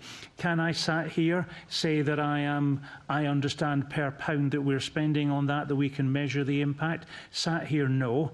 I hope that in the, if not months, years ahead, on the future evolutions of our strategic impact framework, we will be able to do so. But for me, for the team, this is something that is worth doing, even if at this stage we're not in a position to directly measure the impact. And if I could just add, it's that kind of sense of there can be a very philosophical debate about this, and I think that there are dimensions of social value that are very hard to put pounds, shillings and pence against. I'm a pragmatist. I'm really interested in that philosophical debate, but I'm a pragmatist. So I will measure the things that I can measure while not kind of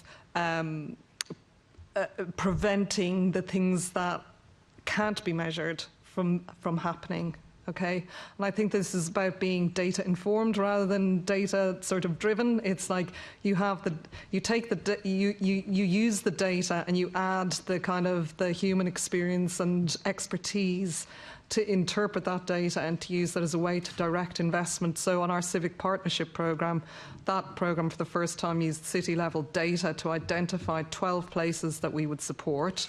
Rather than doing a call out to all of the 32 boroughs in the corporation, it meant that we were able to speak to 12 places, directly support them to develop a strategy, and then to provide capital funding for delivery of projects in, I think, 5 of those places.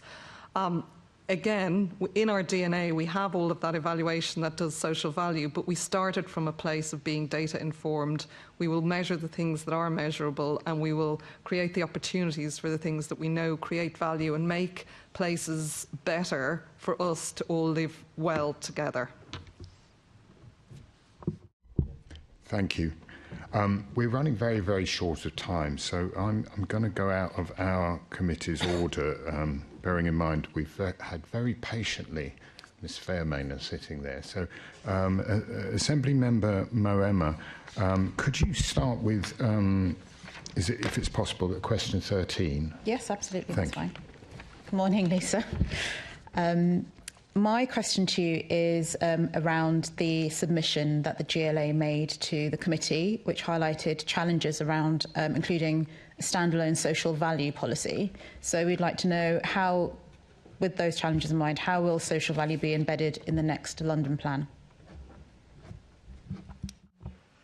Thank you. Just going back to earlier when we talked about how you measure social value, what the definition of social value is, and that's something that has certainly been grappled with across the board. And although it's kind of well set out in legislation relating to procurement, for example, it's very difficult in a planning context. So we did map the current London plan against looking at TOMS, for example, looking at successful places framework, and actually the current London plan maps quite well against it. There are some gaps, there are some things that we can improve, but I think that's a really good starting position, because actually it's not about having particular phrases or particular terms, which I think is where some of those other approaches came unstuck at examination. It's actually about what are you seeking when you look at a planning application? What is it you would expect to see there, and how do you make sure that those things are delivered? And I think we've talked about today a huge range of things, a lot of which are already set out in the London plan, right from affordable housing, affordable workspaces, social and community, outdoor space, air quality. There's kind of 8 quite well recognised features of social value, including one is climate change. And so although we wouldn't want climate change looked at through that lens, I think across the board, the London plan does very much deliver social value. And I'd also just go back to the good growth objectives that are set out at the start, where some of those higher level things like the core principle of community engagement, the core principle of economically successful places, those things are captured in healthy places that are good to live in. I think all of those come down to the placemaking principle. And in relation to, I guess, existing businesses and tenants, so those that are places for London tenants, but also other commercial tenants, existing tenants that would have difficulty moving to other places and parts of London because of the nature of their business. So protecting those existing places rather than kind of what comes forward through planning. Would there be any scope for the Mayor to look at kind of drawing a line around those businesses that are considered to have social value or to generate social value? And I kind of draw that demarcation specifically because having social value might be quite subjective, but kind of generating it is something which arguably can be measured. I think it's quite useful to separate out the two functions. One is where something is lost, and usually that's not a planning matter. So we're going to just move that over here. Sometimes things close down and they're a loss to the community. They're a huge loss to the community. On the other side, when something comes up for redevelopment, it's true that in current planning applications, you would also look at what is lost. So if, for example, the thing that is lost generates social value, that would be weighed in the planning balance when considering that planning application, and whether on balance it should be approved with or without conditions or not. And it would also feed into the negotiations on, for example, what might be secured through planning obligations, things like affordable workspace or community spaces, those kinds of things, amongst the whole host of other things that will contribute. But that one's most relevant to the point of economic sustainability. What planning can't do, obviously, is insist that certain tenants go back in and those kinds of things which would exist outside of the process. Okay, no, absolutely. I understand that you're not running a charity. Nobody on this panel is. But as I asked previously, we do have principles around estate regeneration, and that doesn't say which tenants go back where, but as a general principle, if a person or a household is in the regen area, then they have certain rights that come with that, and they're enforceable. I just wonder, from your perspective, if that's something that beyond kind of residential regeneration and development, whether that's something that could be applied and how that might feature in the London plan, or have a discussion about it at least. Yeah, I think, again, I'd go back to the point about affordable workspace and who that's offered to. And obviously the best practice would be that offer would go to those current occupiers that may want to take up that space, and a lot of the organisations that are coming forward, they have their own corporate social responsibility programmes, and they'd want to be doing that in any case, and we've seen a lot of that. I think the perhaps point of difference with estate regeneration is often the point around the estate generation is applied through the Affordable Homes Programme grant funding, as opposed to whether or not you would refuse a planning permission because they didn't hold a ballot, for example, or they didn't offer that to return of leaseholders, which again would be something that have to be looked at in the planning balance. But obviously there's no gateway policies in planning, and there's no, if you don't do this, that's it, it's all over. Thank you. My final question to you, Lisa. Will the GLA implement the recommendations identified in the London Sustainable Development Commission's paper on embedding social value in the next London plan? And how will the GLA address concerns that some of these recommendations will put requirements on local authorities that they need support on? So I think many of the recommendations are about, as you noted, about putting in a specific policy that refers to social value, and we've seen that it's not been successful really at examination in public. But as I noted, I think what's most important is that the London plan highlights those things we would expect to see in a planning application and provides the tools for planning authorities to be able to weigh those in the planning balance, look at the benefits as well as the impact of redevelopment, and be able to reach a judgment and make a determination on those planning applications. And in that, as I noted, we'll go back through those kind of agreed frameworks. There's a few of them floating around, and continue to look at gaps where we can kind of improve things. I think, you know, some opportunities, for example, might be around just being quite explicit about the value of things like markets and those kinds of spaces that provide those startups, that provide kind of greater diversity in the business space opportunities for people, and particularly around there's particular EDI issues that we want to be cognizant of, and maybe we can be clearer in that as we go forward with the London plan. Okay, thank you. Thank you, Chair. Assembly Member Carpet. Just really quickly on the topic that you were just discussing with Assembly Member Moema, the London plan obviously has conservation areas, so do you think there would be scope to have similar descriptions of areas of like heritage importance or cultural importance? So the conservation areas exist at a national level, so they're provided for at national legislation. What is already written into the assessments, and we're seeing a lot of them come through in that kind of characterisation work, is where it's really crucial that local authorities work with communities to identify both tangible and intangible assets. And I think that's the right place for recognising some of those places that have value for communities for various reasons. And that is a very local activity. Dare I say it, in some cases it really should be a neighbourhood level activity, but certainly the framework to do that can be set out at a strategic level, and that's in London Plan guidance about how you go through that process. Thank you. Committee, we're running, as I said, very late, so I'm going to drop some questions, if you don't mind. So questions, I'm going to suggest that we drop sections 6, 7, 8, 9 and 16, because most of those can be answered separately.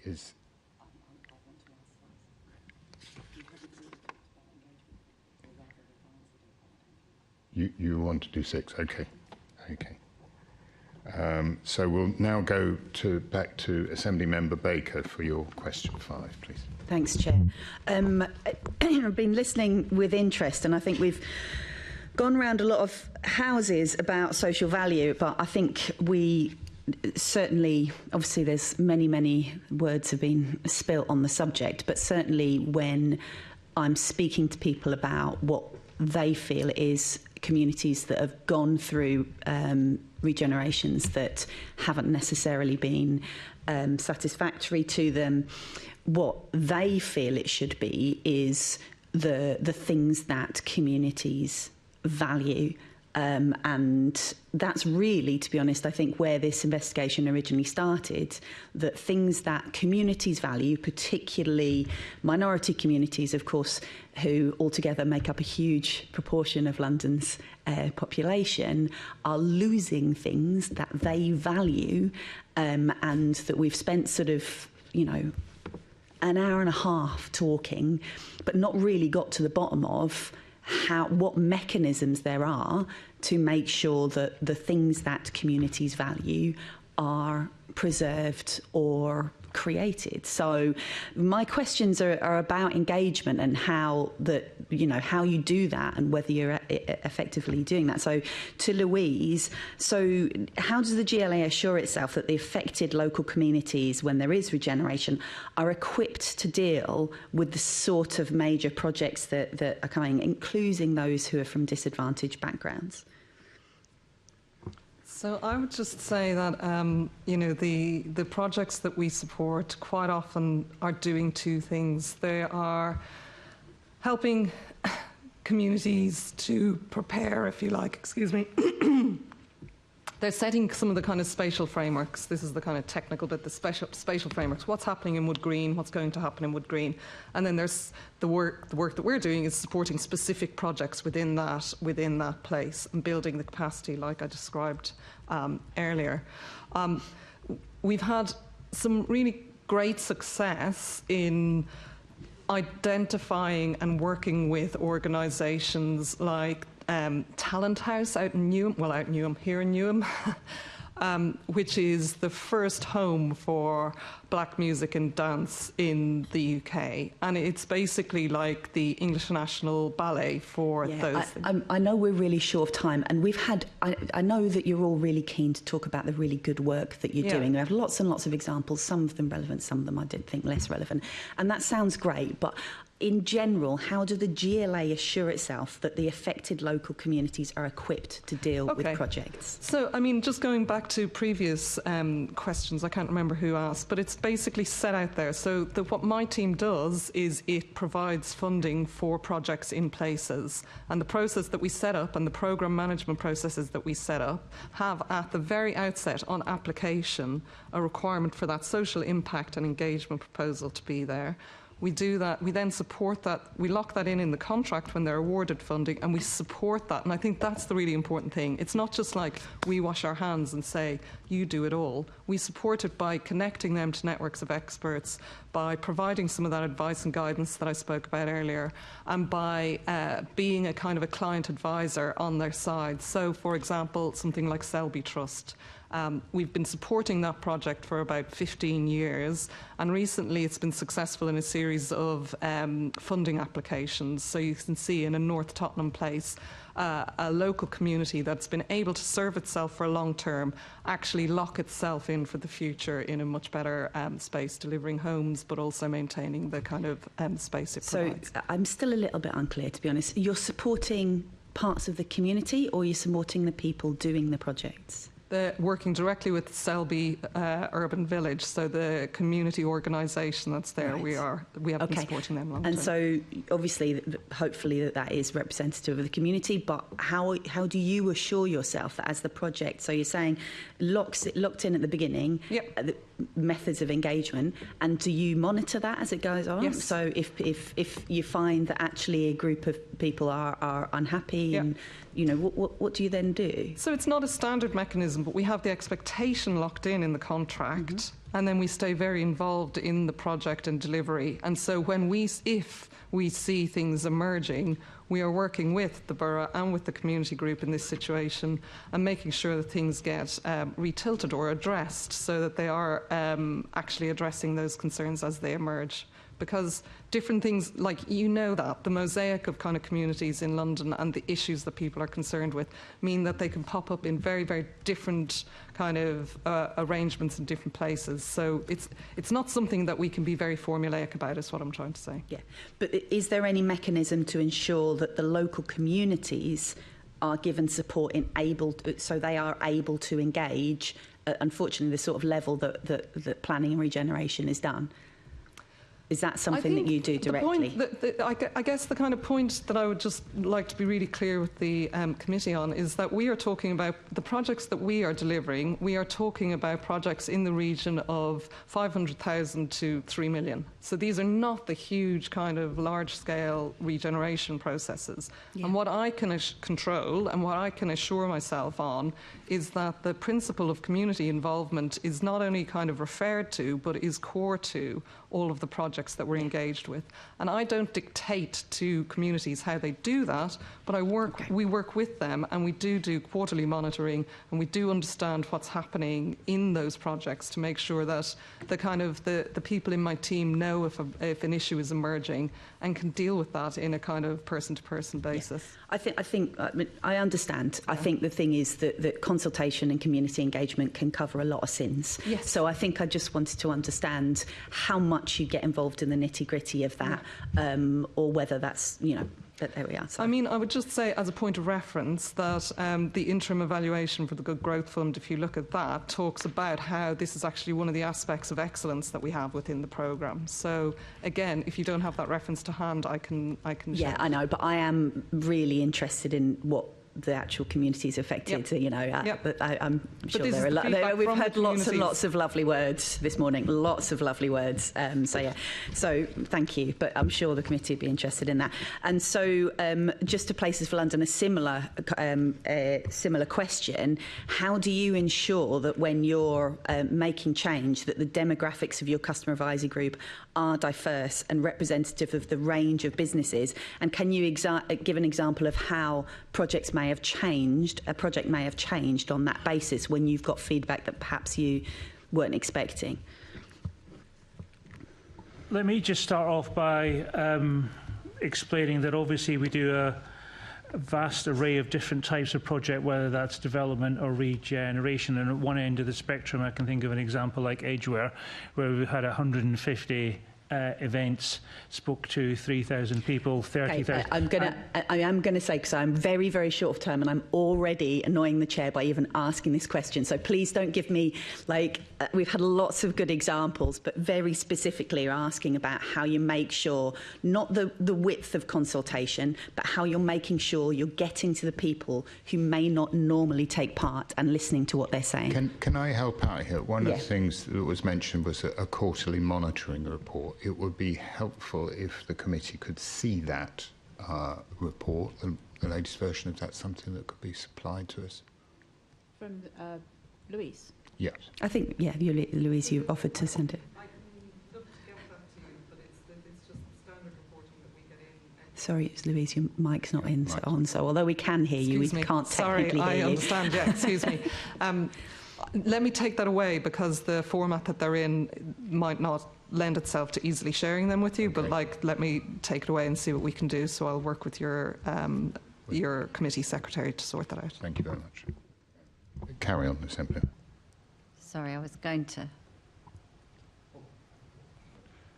provide you with an example of where we changed. So we have a site over which is a 5-minute walk from the Grenfell site. And initially it was being marketed as commercial units. Engagement at local level was really key with the various groups in Grenfell, also with the other local community groups. Lockton Street, as we call it, it's a set of 10 arches.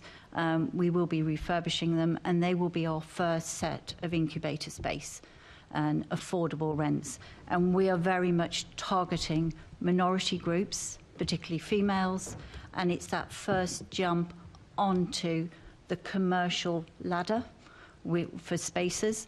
Now, our view is that if we invest in this local community and there's growth, there's this investment, and those businesses successful will be able to then step up the ladder, and the next set of businesses local that the community needs and wants to invest in.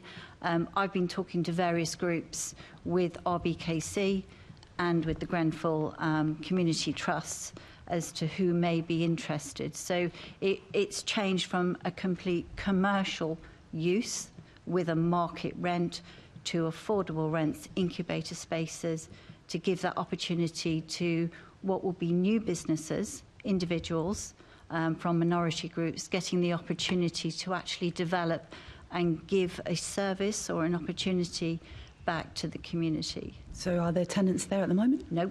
No, so it's completely empty. Completely empty. For how long? Disused, they've been empty for about the last, just before COVID, 5-6 years. From when my team took it on, there's never been any occupiers in there. Was it emptied then? I mean, obviously this is before your time. So was it emptied? No, it wasn't emptied. Okay. It's never been occupied. And we are refurbishing to what we call turnkey. So very conscious small businesses don't have a lot of capital. So turnkey is literally, we'll hand you a set of keys. You can open up. It'll be flexible leases at affordable rents. There'll be short leases. Our standard is normally 5 years. We'll probably do slightly shorter. And we have also the support of RBKC and a group there called the Portobello, who will give, together with the GLA, will give the ingoing new businesses the business support that they need. I think I'd be really interested in seeing what type of businesses actually go into those. Oh, please, yes. We're now over the time that we told you to expect, so if we can rattle through the remaining questions very quickly and get quick answers if we can. We don't want to keep you too much longer than we said. So we're talking about Assembly Member Baker, questions 10, 11, Assembly Member Moema 12, and Assembly Member Bailey 15. If we can go through those questions and try and get as brief a response as possible, please. So Assembly Member Baker. Question 10. Yes, question 10, then 11, and then Assembly Member Moema coming. Apologies, we're bouncing around, so I wasn't... we are, sorry. So this is for Graham and Joe. The committee has heard tenants in Places for London premises find it difficult to communicate with you. What are you doing to address this?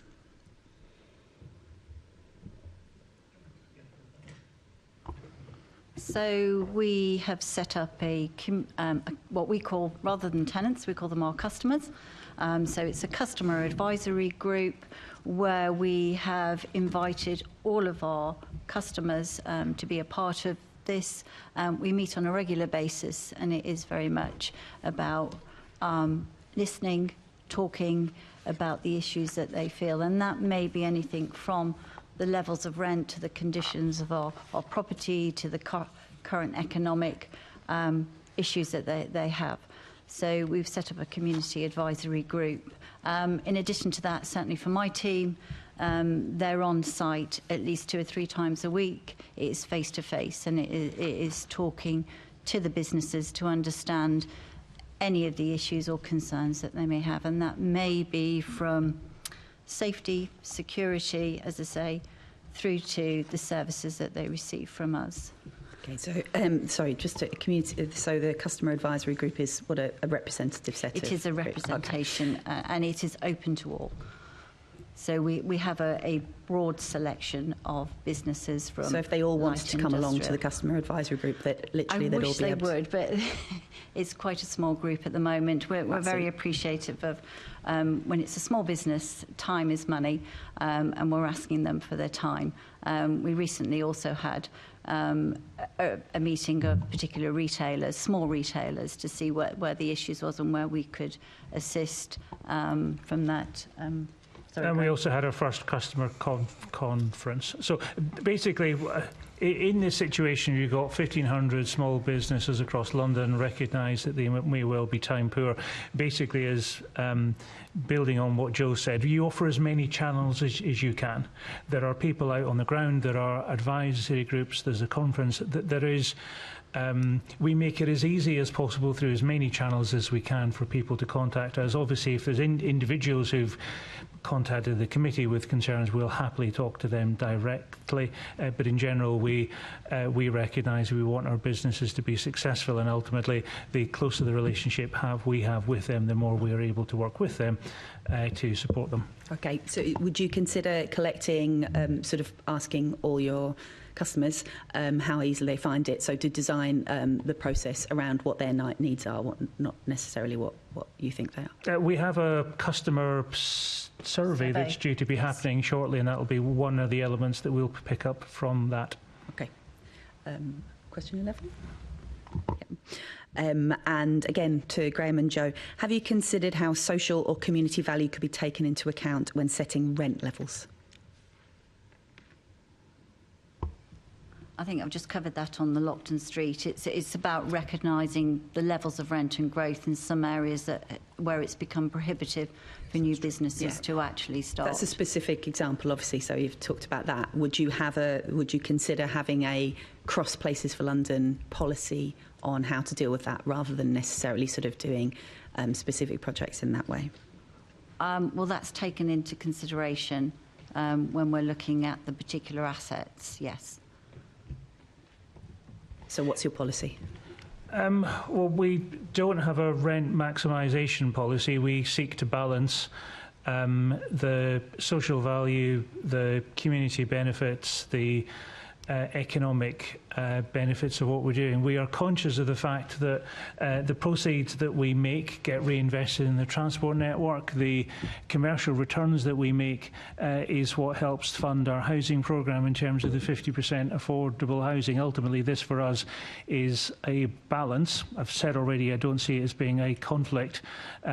We see ultimately, we are most likely to be successful in all senses in the long term if we deliver what local communities need across London. Is there a policy? Is there a sausage machine that you say put something in and take these to account and this pops out at the end? Because what you've described is sort of a vision. I completely agree and understand about that. But what could somebody who's a tenant of yours expect? How could they? Is there some way that they could, see how they could expect to be treated, or is that not something that you have written down as a policy? In terms of, sorry, I'm not. In terms of social or community value taking into account when setting rent levels. All of that's written down, and we'd be happy to share. In essence, we engage upfront with tenants, and because not least we want to make sure that they understand the commitments that they're entering into. We want to make sure that they've got viable businesses. We have inflation-linked rent increases so that businesses know what they are getting into. But all of this is set out, we could share. Where it's written down, is it roughly what you said before, Graham, about in terms of the things you'll take into account? Or is it more clear for a tenant what they could expect and what sort of discounts may or may not be appropriate in terms of the social or community value? Or is it a little bit more down to the negotiations or down to the particular project? No, we have a rent policy that has been shared with the Deputy Mayor, and we have a lettings policy as well. And that takes into value social and community value, does it? What we don't do is apply a discount to rental levels based on social value. Okay. So have you considered how social or community value could be taken into account when setting rent levels? We do that, but not on the basis of a blanket discount. It's okay. Well, I've taken it as far as I can. I think. Thank you. Chair. Thank you, Assembly Member Moema, for question 12. Thank you. So this whole session started, as you know, Graham, around the Haggerston Arches and specifically JC Motors in my constituency. So just on Assembly Member Baker's point, I think it goes back to a previous question that I raised, whether it was something which was on a case-by-case basis or if it was a Places for London-wide policy. And I understand from what you have said, it doesn't appear that you apply a discount in rent setting if a business has a social value. And so how then are you, so it's not to be answered now, but how are you factoring in social value is still, I think, not answered. But I just wonder if you're going to consider adopting an affordable workspace policy for those businesses that do deliver social value to different communities across London. And I appreciate it's different in each constituency and each part of London, because I don't know how you are taking into account social value if it's not in the lease. Okay, let me see if I can summarise. Every business on our estate, I think possibly without exception, delivers social value. In the specific case of JC Motors, the customer, the tenant, recently handed back his keys. He was in a position of where he owed us this is well publicised, £112,000 that was due to us, despite the fact that he wasn't paying market rent. We had, probably 18 months ago, offered him the option of he could extend his lease if he wasn't in a position of owing us debt. We didn't want to be in a position in which he simply continued to grow that level of debt that we were concerned about. We strongly advised him to get independent advice.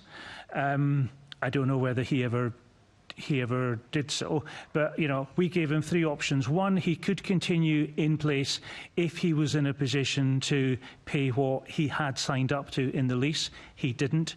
Two, we offered that he could move somewhere less expensive on our estate, somewhere that was for him affordable. Or three, we gave him the option that he could hand back the keys and we would write off the debt in recognition of the many years in which he'd been in the estate. I doubt there's any landlord in London that would have gone to the lengths that we did in order to work with him.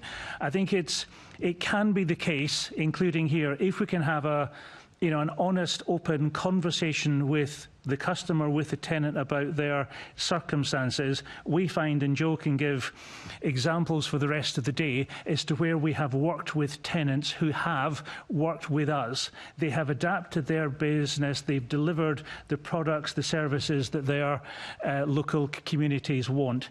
In a situation in which someone doesn't engage with us, ends up owing us a considerable amount of money, we were ultimately left with no choice, and he ultimately handed back the keys. What we didn't want to do was, or what I saw no rationale for, was why we would introduce at that one specific location reduced rent in a situation where there was a tenant who had not engaged with us, a tenant who had not responded to the offers that we've got. Joe's already set out that in a situation in which our tenants across London, 95% of them are SMEs, are delivering social value day in, day out, many of them to a much, much greater extent than JC Motors. We will work with those tenants, we'll encourage them to talk to us, we'll encourage them to talk to and learn from each other, we'll invest in the training and everything that goes with it. In specific locations, we will prioritise whether it's a cultural group or we'll prioritise incubator space. We will do what it is that we need. But across the piece, we see our job as being to work with our customers to support them, to encourage them to do what they are already doing in delivering social value. This is not a binary thing. Our tenants across London are doing an extraordinary job, and part of what we want to do and share with the committee in due course is actually just set out the scale of the social value that our tenants are already offering across the piece. Okay, final question, Chair. So at the previous session, the East End Trades Guild attended with some other groups, and they pointed, and they have been supporting this particular business, and I don't want to dwell on that, but there's a general principle, I think, which applies across the portfolio. But in this location, and no doubt in others, the East End Trades Guild pointed to the absence of an affordable workspace policy, and I know in conversation you and I have discussed affordable rents for your tenants if there are certain criteria, if that was a possibility. And we've also discussed community land trusts as alternatives in some locations if it met a business need. And I think still getting to the bottom of it would be helpful after this session to understand what criteria you have, because East End Trades Guild pointed out in this particular case study this business, which is now closed, did meet the criteria for affordable workspace, but there was nothing in place for them to kind of enter into conversation with you about. And I just wonder, looking across the piece and as a wider policy piece, if that is something that Places for London, as it develops its business, it would consider. I appreciate it doesn't apply to every business, but having those criteria to see if that's something that can be applied would be really helpful. Boroughs do it already in some locations. Indeed, and I met and regularly meet with the East End Trades Guilds. They presented to me and my team about community land trusts, and helpfully one of the examples they gave of a community land trust that they were seeking that we implement is one that's already on our estate at Seven Sisters. We are open to community land trusts. What we are keen is that we're doing that in a situation where it is meeting a specific local need, rather than in this one instance where there was a tenant who was simply not in a position to run a viable business going forward. We didn't see that that was an appropriate reason to create a community land trust. If there are particular local particularly community needs, and again we've referenced both incubator space and cultural. If there is a particular need, then we're absolutely open for doing that. We've got this fantastic estate across London. Ultimately, it is important that we generate a return that does get invested in the transport network, that does subsidise other activity that we have. But of course, we also know that part of what we can do is to deliver affordable space, and including community land trust. And I would be very happy to meet with the Assembly member afterwards and talk about specific examples to where we could seek to implement such a scheme. Thank you. And the last, I regret this is going to be the last question number 15 from Assembly Member Bailey. Are we still in the morning? Yes, just about morning to you all. I'm going to come to you, Lisa. We were told by local authorities that detailed guidance on how to embed social value into council planning policy was needed. Will the Mayor address this through his supplementary planning guidance in the next London plan? I think there's a couple of really high-level things to think about. I think, firstly, just at a national level, the Levelling Up and Regeneration Act is deleting all the supplementary planning documents at local authority level. And so we're very mindful of how we approach guidance in the future. We do them under, excuse me, I've got a frog in my throat. We do them under the Mayor's general powers. Excuse me.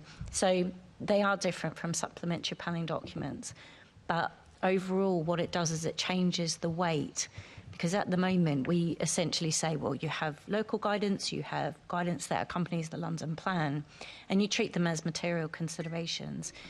If at a national level you've deleted all the local documents, then the status or how you treat these kind of anomalous documents, perhaps anomalous guidance at a strategic level, is something that we're really working through and really mindful of.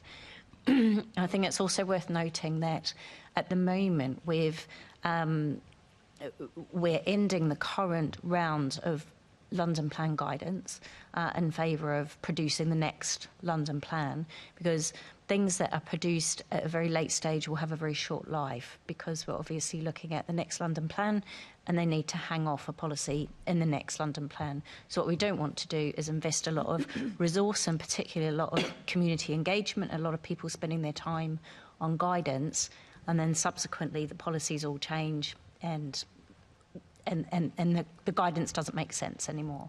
So we're just very mindful of those two core principles.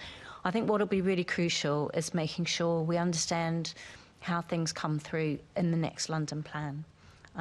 And, you know, we've given a commitment to make sure that the next London Plan is very focused on planning powers in relation to determining planning applications and also local plan making, and making sure that the plan is very clear how you apply things through those, you exercising those two powers.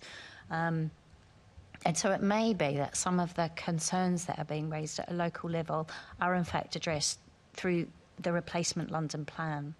And so I think it would be quite important to take a sense check at the point at which we have a draft London Plan, and then try and understand what, if any, guidance might be needed to accompany that, and how that's treated in the planning sphere, given at that point there won't be supplementary documents at a local level anymore. It's quite a roundabout way, but I think it's really important just to set out the statutory context for any future guidance. So councils are saying they will need that guidance or would like it. What conversations are you having with central government as to their waiting on any guidance that appears in the London Plan? At the moment, I mean, we raised it through the Levelling Up and Regeneration Act. We gave significant representations to that process as it went through Parliament. But in that sense, we are where we are. I think there is an important thing to think about what needs to be in the next London Plan.